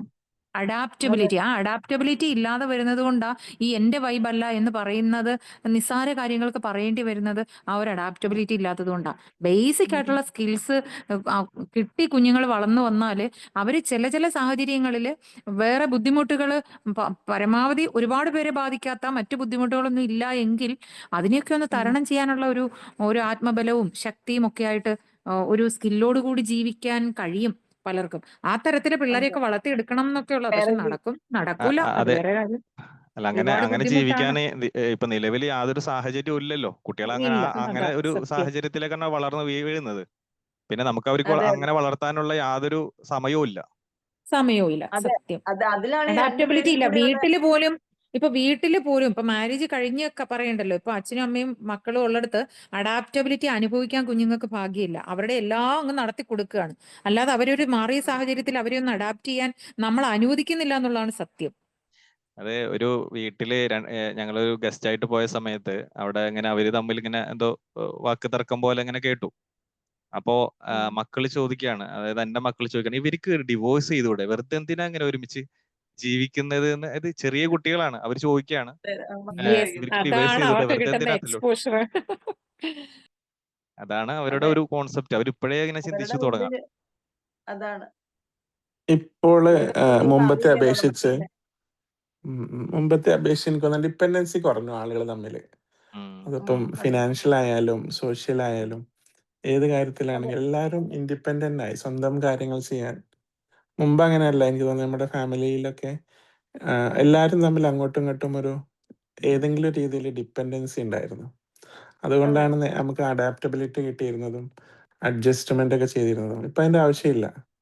അതുകൊണ്ടാണ് ഈ മക്കളൊക്കെ ചോദിക്കുന്നത്. അവര് പഠിച്ചത് അങ്ങനെയാണ്. ഞാൻ ഇൻഡിപെൻഡന്റ് ആണ്, എനിക്ക് സ്വന്തമായ വ്യക്തിത്വം ഉണ്ട്, എനിക്ക് എന്റെ കാര്യങ്ങൾ നോക്കാൻ അറിയാം, വേറൊരാളില്ലെങ്കിലും എനിക്ക് ജീവിക്കാൻ പറ്റുമെന്ന്. അപ്പൊ അവര് നേരെ സാർ പറഞ്ഞ പോലെ ഫസ്റ്റ് ക്വസ്റ്റ്യൻ അതാണ്, why they are living together, they should separate. അവരുടെ അപ്പൊ ബ്രെയിൻ അതിനകത്ത് അങ്ങനെ രൂപപ്പെട്ടു. സമൂഹത്തില് അതെ, നമ്മളിപ്പോ കാണുന്ന ഏറ്റവും കൂടുതൽ സ്വാധീനിക്കുന്ന ചില സിനിമകളാണ്. സമൂഹത്തെ ഒന്ന് സ്വാധീനിക്കുന്നുണ്ട് പല സിനിമകളിലും കാണുന്നത്. ഇപ്പൊ ഏറ്റവും ലേറ്റസ്റ്റ് ഹൃദയപൂർവ്വം സിനിമയില് അവര് ആ പഴയ വൈബിനനുസരിച്ച് ലാലു അലക്സ് പറയുന്നുണ്ട്, പണ്ട് ഞങ്ങളൊന്നും കല്യാണം കഴിക്കുമ്പോൾ നമുക്കൊന്നും പരസ്പരം സംസാരിക്കാൻ പറ്റത്തില്ലായിരുന്നു. ഇപ്പൊ കണ്ടില്ലേ, അവര് കല്യാണത്തിന് മുമ്പ് അവരെല്ലാം പറയുന്നുണ്ട്. പക്ഷെ അതേ സെക്കൻഡിൽ തന്നെ സംഭവിക്കുന്നത് ഞാൻ ഈ കല്യാണത്തിൽ നിന്ന് പിന്മാറുകയാണെന്ന് അവൾ പറയുന്നതാണ്. ബിക്കോസ് അതൊരു ട്രൂത്ത്ഫുൾനെസ് ഇല്ല എന്നുള്ളത് അവൾക്ക് മനസ്സിലായതുകൊണ്ടാണ്. ആ ഒരു ട്രൂത്ത്ഫുൾനെസ് എന്ന് പറയുന്നത് സത്യസന്ധരായിരിക്കണം പരസ്പരം. ആ സത്യസന്ധത ഇല്ലാതെ വരുന്നു എന്ന് കണ്ടു കഴിഞ്ഞാൽ അതിൽ നിന്ന് പിന്മാറുന്നത് തന്നെ ഏറ്റവും നല്ലത്. അതൊരു വിധത്തിൽ പറഞ്ഞാൽ നല്ലതാണ്. അതിനുള്ളൊരു സ്വാതന്ത്ര്യവും ധൈര്യവും ഒക്കെ മക്കൾക്ക് ഉണ്ടാകുന്നത് ഒരു വിധത്തിൽ പറഞ്ഞാൽ നല്ലതുമാണ്. പണ്ടുള്ളവർക്ക് നമ്മളത് സഹിക്കും, പണ്ടുള്ളവര്. പക്ഷെ ഇപ്പം ഒട്ടും സഹിക്കില്ല എന്നുള്ളതാ വ്യത്യാസം. പക്ഷെ അത് വേണ്ടതിനും വേണ്ടാത്തതിനും എല്ലാത്തിനും എടുത്തുചാടി ചെയ്യും അല്ലെ. അത് തിരിച്ചറിയാനുള്ള ഒരു എന്താ പറയാ വകതിരിവ് എന്ന് പറയില്ലേ, അത് ഇന്നത്തെ എല്ലാം കുട്ടികൾക്കില്ല. ഷോർട്ട് ടേം ആണ്. ഞാൻ മനസ്സിലാക്കിയത് എല്ലാം അങ്ങനെ. ഷോർട്ട് എല്ലാം ടേം അവർ ആണ്. ചിന്തിക്കുന്ന പിന്നെ എല്ലാം ഷോർട്ട് ടേം ആയിട്ടാ. ഇല്ലായ്മകൾ ഇല്ലല്ലോ ആർക്കും. കറക്റ്റ് ഇല്ലായ്മ എന്ന് പറഞ്ഞൊരു സാധനം ഇല്ല. അതെ അതെ എല്ലാവർക്കും ഉണ്ട്. അതെ എനിക്ക് ഇല്ലെങ്കിൽ പോലും എനിക്ക് ലോൺ എടുക്കാം, അല്ലെങ്കിൽ എനിക്ക് പിന്നെ ഇൻസ്റ്റാൾമെന്റ് ഉണ്ട്. എന്ത് സാധനവും ഒന്നും ഇല്ലാത്ത അവസ്ഥയില്ല, എല്ലാം ഉണ്ട്. ഉണ്ട് എന്നത് മാത്രമേ ഇല്ലാത്തൊരു അവസ്ഥ നമുക്കില്ലല്ലോ. നമുക്കും ഇല്ല, മക്കൾക്കും ഇല്ല. അപ്പൊ അവിടെയാണ് അഡ്ജസ്റ്റ്മെന്റ് അവർ നേരത്തെ പറഞ്ഞ പഠിക്കുന്നേ ഇല്ല. പഠിക്കുന്നേ ഇല്ല. ഇല്ലാത്തത് നല്ല റിലേഷൻഷിപ്സ് ആണ് ഇല്ലാത്തത് അല്ലെ. അതിന് മാത്രം ദാരിദ്ര്യം. ഒന്നിൽ നേരത്തെ മറ്റേവർ പറഞ്ഞ പോലെ ഡിങ്ക്, അത് കേട്ടപ്പോൾ ഞാൻ ഒരു ഇത് വന്നു, DISK. DINK double income no children, അപ്പോഴും സ്മാർട്ട് നന്നായിട്ടിരിക്കും. രണ്ടാമത്തെ DISK double income 6 children 6 kids. രണ്ടും ഇതാണ് മതി. ഒന്നിൽ ഡിങ്ക് അല്ലെങ്കിൽ ഡിസ്ക്. സാറ് ഓടി വന്നപ്പോഴേ വിചാരിച്ചു എന്തോ ഇഷ്ടപ്പെട്ട് ഓടി വന്ന.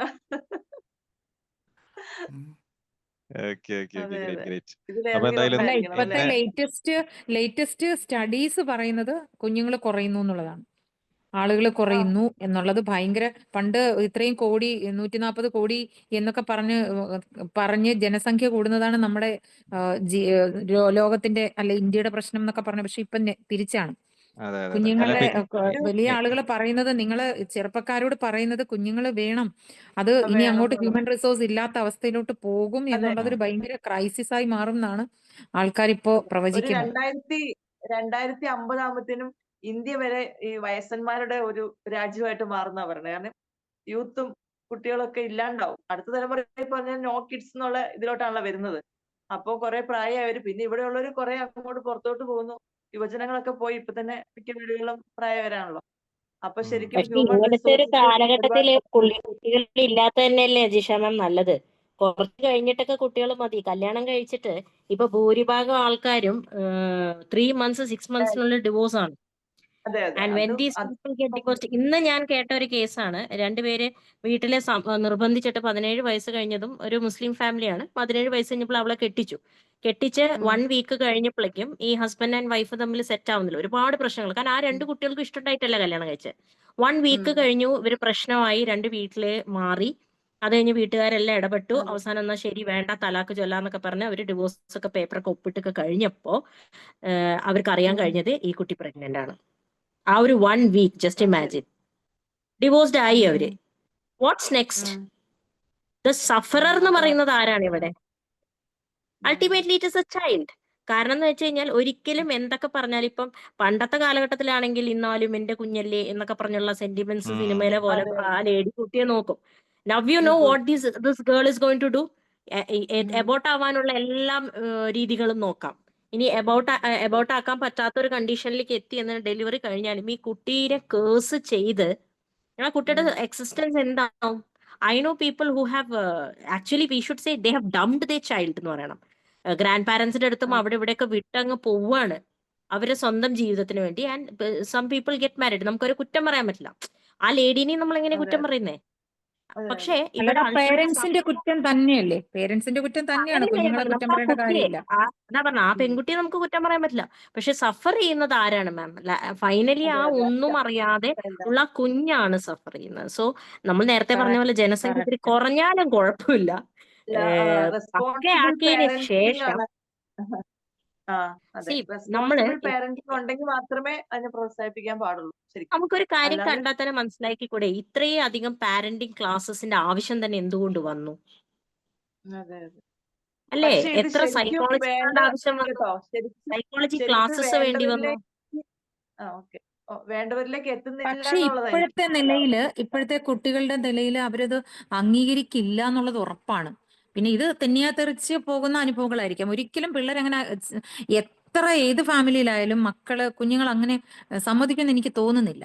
എത്ര പേരൻസ് മാം ഇതാണെങ്കിലും നമ്മളിത് സമ്മതിക്കൂല. പറയുന്നില്ലേ, ഇപ്പൊ ശൈല മാം പറയുന്നില്ലേ, റീസെന്റ് ഈ ഒരു 3-4 മാസം കൊണ്ട് എൻ്റെ അടുത്ത് വന്ന് ഈ എന്താ പറയണത് കൗൺസിലിങ്ങിന് വേണ്ടി വന്ന കേസ് എല്ലാം മാരിറ്റൽ കേസസ് ആണ്. അതിൽ വന്നവരെല്ലാവരും 17 വയസ്സിൽ വിവാഹിതരായവരാണെന്നുള്ളത് എന്നെ സംബന്ധിച്ച് ഇപ്പൊ മാം ഇത് പറഞ്ഞില്ലേ, നമ്മൾ അവിടെ ഇവിടെ ഒന്ന് കേൾക്കും എന്ന് പറഞ്ഞ പോലെ, പക്ഷെ വന്നവരെല്ലാവരും അതിലൊരു lady she has been married to a person 13 years ആയി. പക്ഷെ ചോദിച്ചു വന്നപ്പോ എന്താണ്, അവരും 17 വയസ്സ്. റീസെന്റ് ഒരു 23-കാരി വന്നു. ആ 23-കാരിക്ക് 3.5 വയസ്സുള്ളൊരു കുട്ടിയുണ്ട്. ആ കുട്ടിയും 17 വയസ്സ് കഴിഞ്ഞപ്പോൾ കല്യാണം കഴിച്ചു. സോ അങ്ങനത്തെ കേസസ് നടക്കുന്നുണ്ട്. അത് എന്തുകൊണ്ടാന്ന് വെച്ച് കഴിഞ്ഞാല് ഈ ഓടിപ്പോകുന്ന കുട്ടികളുണ്ട് എന്ന് തോന്നിയിട്ട് പാരന്റ്സ് ഫോഴ്സ്ഫുള്ളി ഇവരെ ഓടിപ്പോവാതിരിക്കാൻ വേണ്ടി കെട്ടിക്കുന്ന ഒരു രീതിയും നമ്മുടെ ഇടയിലുണ്ട്. ശരിയാണ്.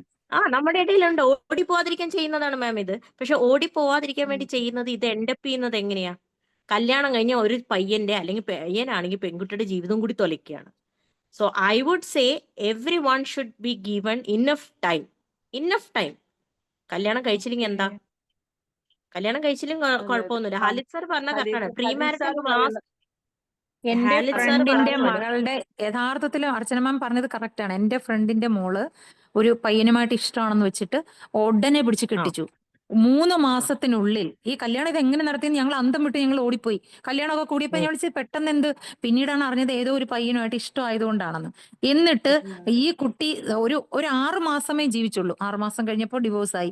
ഈ കഴിഞ്ഞ ഇടയ്ക്ക് ഈ കക്ഷി എന്റെ ഫ്രണ്ട് എന്നെ കണ്ടിട്ട് പറയാം, ഈ മോള് ചോദിച്ചെന്ന്, അമ്മ എന്നെ അങ്ങനെ പിടിച്ച് മാറ്റിയപ്പോ നിങ്ങൾ ഒരു നല്ല ആളിനെ കൊണ്ട് എന്നെ കെട്ടിക്കാഞ്ഞ എന്താണ് എന്നീ മകള് ചോദിക്കുന്നു ഈ അമ്മയോട്. ഒരു ഞാൻ ചോദിക്കട്ടെ, വിദ്യാഭ്യാസം ഹെൽപ്ലെസ് ഇല്ലാത്ത അമ്മയല്ല, ഷീസ് എ ടീച്ചർ. ഒരു ടീച്ചറും സാറും കൂടെ ചെയ്ത വേലയാണ്. അതിന് മാമിന് ശൈല മാമിന് അതിനൊരു കാരണം അറിയണോ? നമ്മൾ തന്നെയാണ്, നമ്മളിൽ ഓരോരുത്തരും തന്നെയാണ് അതിന് കാരണം. ഈ സൊസൈറ്റി ഈ ചോദ്യവർഷങ്ങൾ കൊണ്ട് പീഡിപ്പിക്കുന്നത് കൊണ്ടാണ് these people are getting force to do all these kind of things. നമ്മൾ ഏറ്റവും ഓരോരുത്തരും, ഞാൻ അടക്കമുള്ള ഓരോരുത്തരും ചെയ്യേണ്ടത് ഇത്രയേ ഉള്ളൂ. We should stop peeping in to others lifes. നമ്മൾ അത് എന്ന് സ്റ്റോപ്പ് ചെയ്യുന്നു, ഈ പറഞ്ഞ പോലെ നമ്മുടെ സൊസൈറ്റിയിലെ കുറെ പേരൊക്കെ രക്ഷപ്പെടും. ഈ നമ്മളെയൊക്കെ കാരണം നമ്മളൊക്കെ ഇങ്ങനെ പീപ്പ് ചെയ്ത് ഇതിനൊക്കെ കമന്റ് ചെയ്യുന്നത് കൊണ്ട് ഈ സൊസൈറ്റൽ നോംസിന് വേണ്ടിയിട്ട് ആളുകൾ ഇങ്ങനത്തെ കാര്യങ്ങളൊക്കെ ചെയ്യുന്നത്. അല്ലെങ്കിൽ ഇപ്പൊ ഒളിച്ചോടി പോയാൽ എന്താ? ഒളിച്ചോടി പോയി വളരെ മനോഹരമായി ജീവിക്കുന്ന ആളുകളില്ലേ? അന്യമതസ്ഥരെ കല്യാണം കഴിച്ച് നന്നായി ജീവിക്കുന്നവരില്ലേ? ഉള്ളപ്പോ അതിലൊന്നും ഒളിച്ചോടേണ്ട കാര്യമില്ല. ആവശ്യം വരില്ല. അങ്ങനെ അല്ല, നമ്മൾ ഓപ്പൺ ഒളിച്ചോടേണ്ട ആവശ്യമില്ല. അവരൊരു പ്രായപൂർത്തിയായി ഒരു ജോലിയൊക്കെ ആയി കഴിയുമ്പോൾ ദേ വിൽ ചൂസ്. ആൻഡ് അങ്ങനെ അവർ ചൂസ് ചെയ്ത് റൈറ്റ് ആൻഡ് റോങ് ഒക്കെ കണ്ടെത്തി, ഒരു ഏജ് ആയതിനു ശേഷം റൈറ്റ് ആൻഡ് റോങ് ഒക്കെ കണ്ടെത്തി കഴിഞ്ഞാൽ കുറച്ചും കൂടി ഐ ഫീൽ കുറച്ചും കൂടി സ്റ്റേബിൾ ആയിരിക്കും അവരുടെയൊക്കെ ലൈഫ്. ബിക്കോസ് അവര് അത്രയും പ്രോസ് ആൻഡ് കോൺസ് കണ്ടിട്ടും വേണമെങ്കിൽ 1-2 എഫ്ഐആറും ഒക്കെ കഴിഞ്ഞിട്ടായിരിക്കുമല്ലോ കല്യാണം കഴിക്കുന്നത്. അപ്പൊ അവര് കുറച്ചും കൂടി സ്റ്റേബിൾ ആവുന്നതാണ് വാട്ട് ഐ ഫീൽ. ഇപ്പൊ ശൈല മാം പറഞ്ഞിട്ട് വീണ്ടും ഒന്ന് ചിന്തിച്ചു കഴിഞ്ഞപ്പോ കിട്ടിയില്ലേ കൂട്ടത്തിൽ ഒരാളെ? കിട്ടി. ഉണ്ട്, ആളുകളുണ്ട്, ഇല്ലെന്നല്ല. അതൊക്കെ പേരൻസിന്റെ പ്രശ്നം തന്നെയാണ്. കുഞ്ഞുങ്ങളെ കുറ്റം പറഞ്ഞിട്ട് കാര്യമില്ല. പിന്നെ ഈ അർച്ചന മാം പറഞ്ഞതിൽ കാര്യമുണ്ട്. എന്റെ നാട്ടിലൊക്കെ ഇപ്പോഴും ഈ പറഞ്ഞ പോലെ 18 മുമ്പ് തന്നെ കല്യാണം നടക്കുന്നുണ്ട്. അതില് വേറൊരു കാര്യം ഞാൻ കണ്ടതെന്ന് വെച്ചാൽ, ഈ 4-5 മക്കളൊക്കെ ഉള്ള പാരന്റ്സ്, ഈ മക്കള് തമ്മിലുള്ള ഏജ് ഗ്യാപ്പ് കുറവായിരിക്കും. അപ്പം എന്താ വെച്ചാല് ഒരാളെ കല്യാണം കഴിഞ്ഞാൽ ആൾക്ക് പ്രായമാകുമ്പോഴേക്ക് അടുത്ത ആള് പ്രായമാവും എന്നുള്ളൊരിത്. പിന്നെ നേരത്തെ പറഞ്ഞ പോലെ ആദ്യം ആളുകൾ ചോദിക്കും, ഇത്രയും പ്രായമായില്ലേ, കല്യാണം കഴിഞ്ഞാലും പഠിക്കാലോ, അങ്ങനെയൊക്കെ ഒരു മെന്റാലിറ്റി. ഇടയ്ക്കൊരു മനോരമയിലൊരു ഇതുണ്ടായിരുന്നു, ഈ ഒരുപാട് സെപ്പറേഷൻസും ഡിവോഴ്സസും ഒക്കെ കാണുന്നത് കാരണം ഈ പുതിയ കുട്ടികൾ പ്രത്യേകിച്ചും പെൺകുട്ടികള് അവർക്ക് കല്യാണത്തിനോട് തന്നെ താല്പര്യമില്ല എന്നുള്ള ഒരു അഭിപ്രായമാണ്. അവർക്ക് സ്വന്തമായിട്ട് ജോലിയുണ്ട്, അവർക്ക് വരുമാനമുണ്ട്, കല്യാണം കഴിച്ചില്ലെങ്കിലും ജീവിക്കാം എന്നുള്ളൊരു, ഇപ്പം അങ്ങനെ തന്നെയാണെന്ന് തോന്നുന്നു പൊതുവിൽ. ആൺപിള്ളേരുടെ ഒക്കെ ചോദിച്ചാൽ മനസ്സിലാവും, പെൺകുട്ടികളെ കിട്ടാൻ ഭയങ്കര ബുദ്ധിമുട്ടാണ്. പറഞ്ഞത് വളരെ കറക്റ്റ് ആണ്. കോട്ടയത്ത് ഒരു പള്ളിയില് കുറച്ച് ആളുങ്ങളെ പ്രദർശിപ്പിച്ചു എന്ന്. എന്നിട്ട് നിങ്ങൾക്ക് സത്യം പെൺകുട്ടികളെ കിട്ടാത്ത ആൺകുട്ടികൾ ഉണ്ട് എന്നുള്ളതാണ്. പെൺപിള്ളേര് മാരേജിന് റെഡി അല്ല. ഭയങ്കര നടന്ന ഒരു ബുദ്ധിമുട്ടാണ് സംഭവമാണ്, പെൺകുട്ടികളെ നടന്ന കിട്ടാനായിട്ട്. സംഭവമാണ്. ഓരോരുത്തരും ആൺപിള്ളേര് പള്ളിയിൽ വന്നിട്ട് സ്വയം ഇൻട്രൊഡ്യൂസ് ചെയ്യാണ്. അതിൽ ആരെങ്കിലും ഒരാളെ സെലക്ട് ചെയ്യാനുള്ള അവസ്ഥ വരെ അവിടെ ഉണ്ടാകുന്ന അവസ്ഥ യഥാർത്ഥത്തിൽ നടന്ന സംഭവമാണ്. ഇത് കോട്ടയത്ത് നടന്നൊരു സംഭവമാണ്. ഒരു ഒരു സമയത്ത് രീതിയിൽ ആൺകുട്ടികളായിരുന്നു ഡിമാൻഡ് വെച്ചിരുന്നത്. സംഭവം നടന്നതാണെന്ന് അതാലോചിച്ച് ചിരിച്ചതല്ല ശൈല മാം. ഞാൻ ചിരിച്ചതെന്തിനാന്ന് വെച്ചാൽ ഞങ്ങളുടെ ഏരിയയിൽ ഇത് തന്നെയാണ് അവസ്ഥ. 30 മുട്ടിയ പെൺകുട്ടികൾ ഇഷ്ടം പോലെയുണ്ട്. ദേ ഹാവ് ഗുഡ് ജോബ്, നല്ല ഫ്രീഡത്തിൽ ജീവിക്കുന്നത്. അമ്മമാർക്കൊക്കെ ഒറ്റ പെൺമക്കളൊക്കെ ഉള്ളൂ. പക്ഷെ അവര് പറയണത് വൈ ഷുഡ് ഐ മാരി? എനിക്ക് ഇഷ്ടം പോലെ സമ്പാദ്യമുണ്ട്, നല്ല ജോലിയുണ്ട്, IT ഫീൽഡിലൊക്കെ വർക്ക് ചെയ്യുന്ന കുട്ടികൾ അവർ ചോദിക്കുന്നത് ഇനി ഒരുത്തനെ കെട്ടി അവന്റെ നല്ലോണം ആവശ്യം എന്താന്ന്. And especially recent we have been seeing so many cases. എന്തോരം കേസാണ് നമ്മളിപ്പോ കാണുന്നത്. അപ്പൊ പിന്നെ ആളുകൾ കല്യാണം കഴിക്കുന്നതിന് ഫോഴ്സ് ചെയ്യാൻ പറ്റുമോ നമുക്ക്? എന്ത് ധൈര്യത്തിൽ നമ്മൾ അവരോട് കെട്ടാൻ പറയും? സത്യമാണ്. നമുക്ക് പറയുന്നതിന് ഒരു അവരുടെ ഓരോരുത്തരെയും കുട്ടികൾ ഇങ്ങോട്ട് ചൂണ്ടിക്കാണിക്കുമ്പോൾ നമുക്ക് മറുപടി ഇല്ലാത്ത വരുന്ന അവസ്ഥയുണ്ട്. നമ്മൾ അഡ്ജസ്റ്റ്മെന്റിന്റെ കാര്യം പറയുമ്പോൾ now these days when you talk about the word adjustment itself, കുട്ടികൾ ചോദിക്കുന്നത് why do I need to adjust? For what for? എന്റെ പൈസ കൊണ്ട് ഞാൻ ജീവിക്കുന്നു, എന്റെ കാര്യങ്ങളൊക്കെ ഞാൻ ചെയ്യുന്നു, ഒരുത്തനെ കൊണ്ടുവന്ന് അവനെയും കൂടി നോക്കണം, അവന്റെ കാര്യങ്ങളെല്ലാം ചെയ്യണം, അതിനുശേഷം പിന്നെ ഞാൻ അഡ്ജസ്റ്റും ചെയ്യണോ? We don't have an answer for all these things. Do we? No. Counselling ആയിട്ട് നമ്മൾ ഇരിക്കുമ്പോൾ നമ്മൾ ശരിക്കും ബ്ലാങ്ക് ആവും. കാരണം എന്താ വെച്ചാൽ അവർ ചോദിക്കുന്നത് കറക്റ്റ് അല്ലേ, ആപ്റ്റ് അല്ലേ? Why do you ask them to get married? അവർ ഇങ്ങനെ ചോദിക്കുമ്പോൾ ബിക്കോസ് അതിന്റെ പ്രോബ്ലം എന്താണെന്ന് വെച്ച് കഴിഞ്ഞാൽ നമുക്കത് ഏർലി സ്റ്റേജിലാണെങ്കിൽ അവരിലേക്ക് അതിന്റെ ഒരു പോസിറ്റീവ് സൈഡ് ഒക്കെ പറഞ്ഞു കൊടുക്കാം. പക്ഷെ ഒരു സ്റ്റേജ് കഴിഞ്ഞ് കഴിഞ്ഞാൽ നമുക്ക് അതിൽ പോസിറ്റീവ്നെസ് ഒന്നും ഇല്ല പറയാൻ. ബിക്കോസ് ഒരാളുടെ ആവശ്യം എന്തിനാ? അങ്ങനെ ഒരു ആളുടെ ആവശ്യം ഇല്ലല്ലോ എന്നാണ് അവർ ചോദിക്കുന്നത്. When we have everything. തല്ലുകൊണ്ട് ചാവാനും തീ പൊള്ളി ചാവാനും നമുക്ക് താല്പര്യമില്ല. And literally there was somebody who asked me, don't get me wrong, she asked me, മറ്റൊരാളുടെ ജെട്ടി കഴുകാൻ എന്നെ കിട്ടില്ല എന്ന് പറഞ്ഞു. ആ കുട്ടി അങ്ങനെ ഒരു ചോദ്യം ചോദിച്ചു കഴിഞ്ഞപ്പോ ഐ വാസ് ഷോക്ക്ഡ്. ശരിയല്ലേ? എന്തിനാന്ന് ചോദിക്കണത്? സ്വയം വീട്ടില് സ്വന്തം പോലും കഴിയാത്ത മക്കളായിരിക്കും അവര് ആലോചിക്കും എന്തിനാ ഞാൻ അങ്ങനെ ചെയ്യുന്നത് അല്ലേ? എന്തിനാ ഞാൻ അങ്ങനെ ചെയ്യേണ്ട ആവശ്യമുണ്ടോ? ഇതിനു വേണ്ടി തന്നെ ഡിവോഴ്സിന് വരുന്ന ആളുകളുണ്ട് ജിഷ മാം, ഇങ്ങനത്തെയൊക്കെ കാര്യങ്ങൾ പറഞ്ഞിട്ട്. അതായത് ഡ്രസ്സ് ഊരി അലക്കാനുള്ള ബാസ്ക്കറ്റിൽ പോലും അവൻ ഇടില്ല. കല്യാണം കഴിഞ്ഞ് 2 കൊല്ലമായി ഞാൻ റെഗുലർലി അത് ശ്രദ്ധിക്കുന്നു, പറഞ്ഞിട്ട് അയാൾ കേൾക്കുന്നില്ല. ഇനി എനിക്ക് ആ മുഷ്ണ വസ്ത്രം എടുക്കാൻ വയ്യ എന്ന് പറഞ്ഞ് ഡിവോഴ്സിന് വേണ്ടി വരുന്നവരുണ്ട്. സോ ഫ്രിവിലസ് കാര്യങ്ങൾക്ക് പോലും ആളുകൾക്ക് ടോളറൻസ് ഇല്ലാതെയായി. അപ്പൊ എനിവേ ക്ലാസിന്റെ എൻഡിലാണ് ഞാൻ വന്നത്. പക്ഷെ ചർച്ചകൾ കേട്ട് ഞാൻ അതിൽ പങ്കെടുത്തു എന്നുള്ളതേ ഉള്ളൂ. ക്ലാസ് ഞാൻ വീഡിയോ കണ്ടിട്ട് ജിഷ മാമിന് പേഴ്സണലി പറയാം. ഞാൻ അർച്ചനാജിയിരുന്ന് എനിക്ക് കുറെ നല്ല പോയിന്റ്സ് കിട്ടി. ഇനി എന്റെ വെബിനാറിലൊക്കെ പറയാനായിട്ട് കുറെ നല്ല പോയിന്റ് കിട്ടി. സന്തോഷം കേട്ടോ. Thank you Venu sir. Okay, thank U. അപ്പൊ എല്ലാവർക്കും അപ്പൊ നമുക്ക് വൈൻഡപ്പ് ചെയ്താലോ? ആശ താങ്ക് യു. അലിത് സാർ, എല്ലാവർക്കും താങ്ക് യു കേട്ടോ.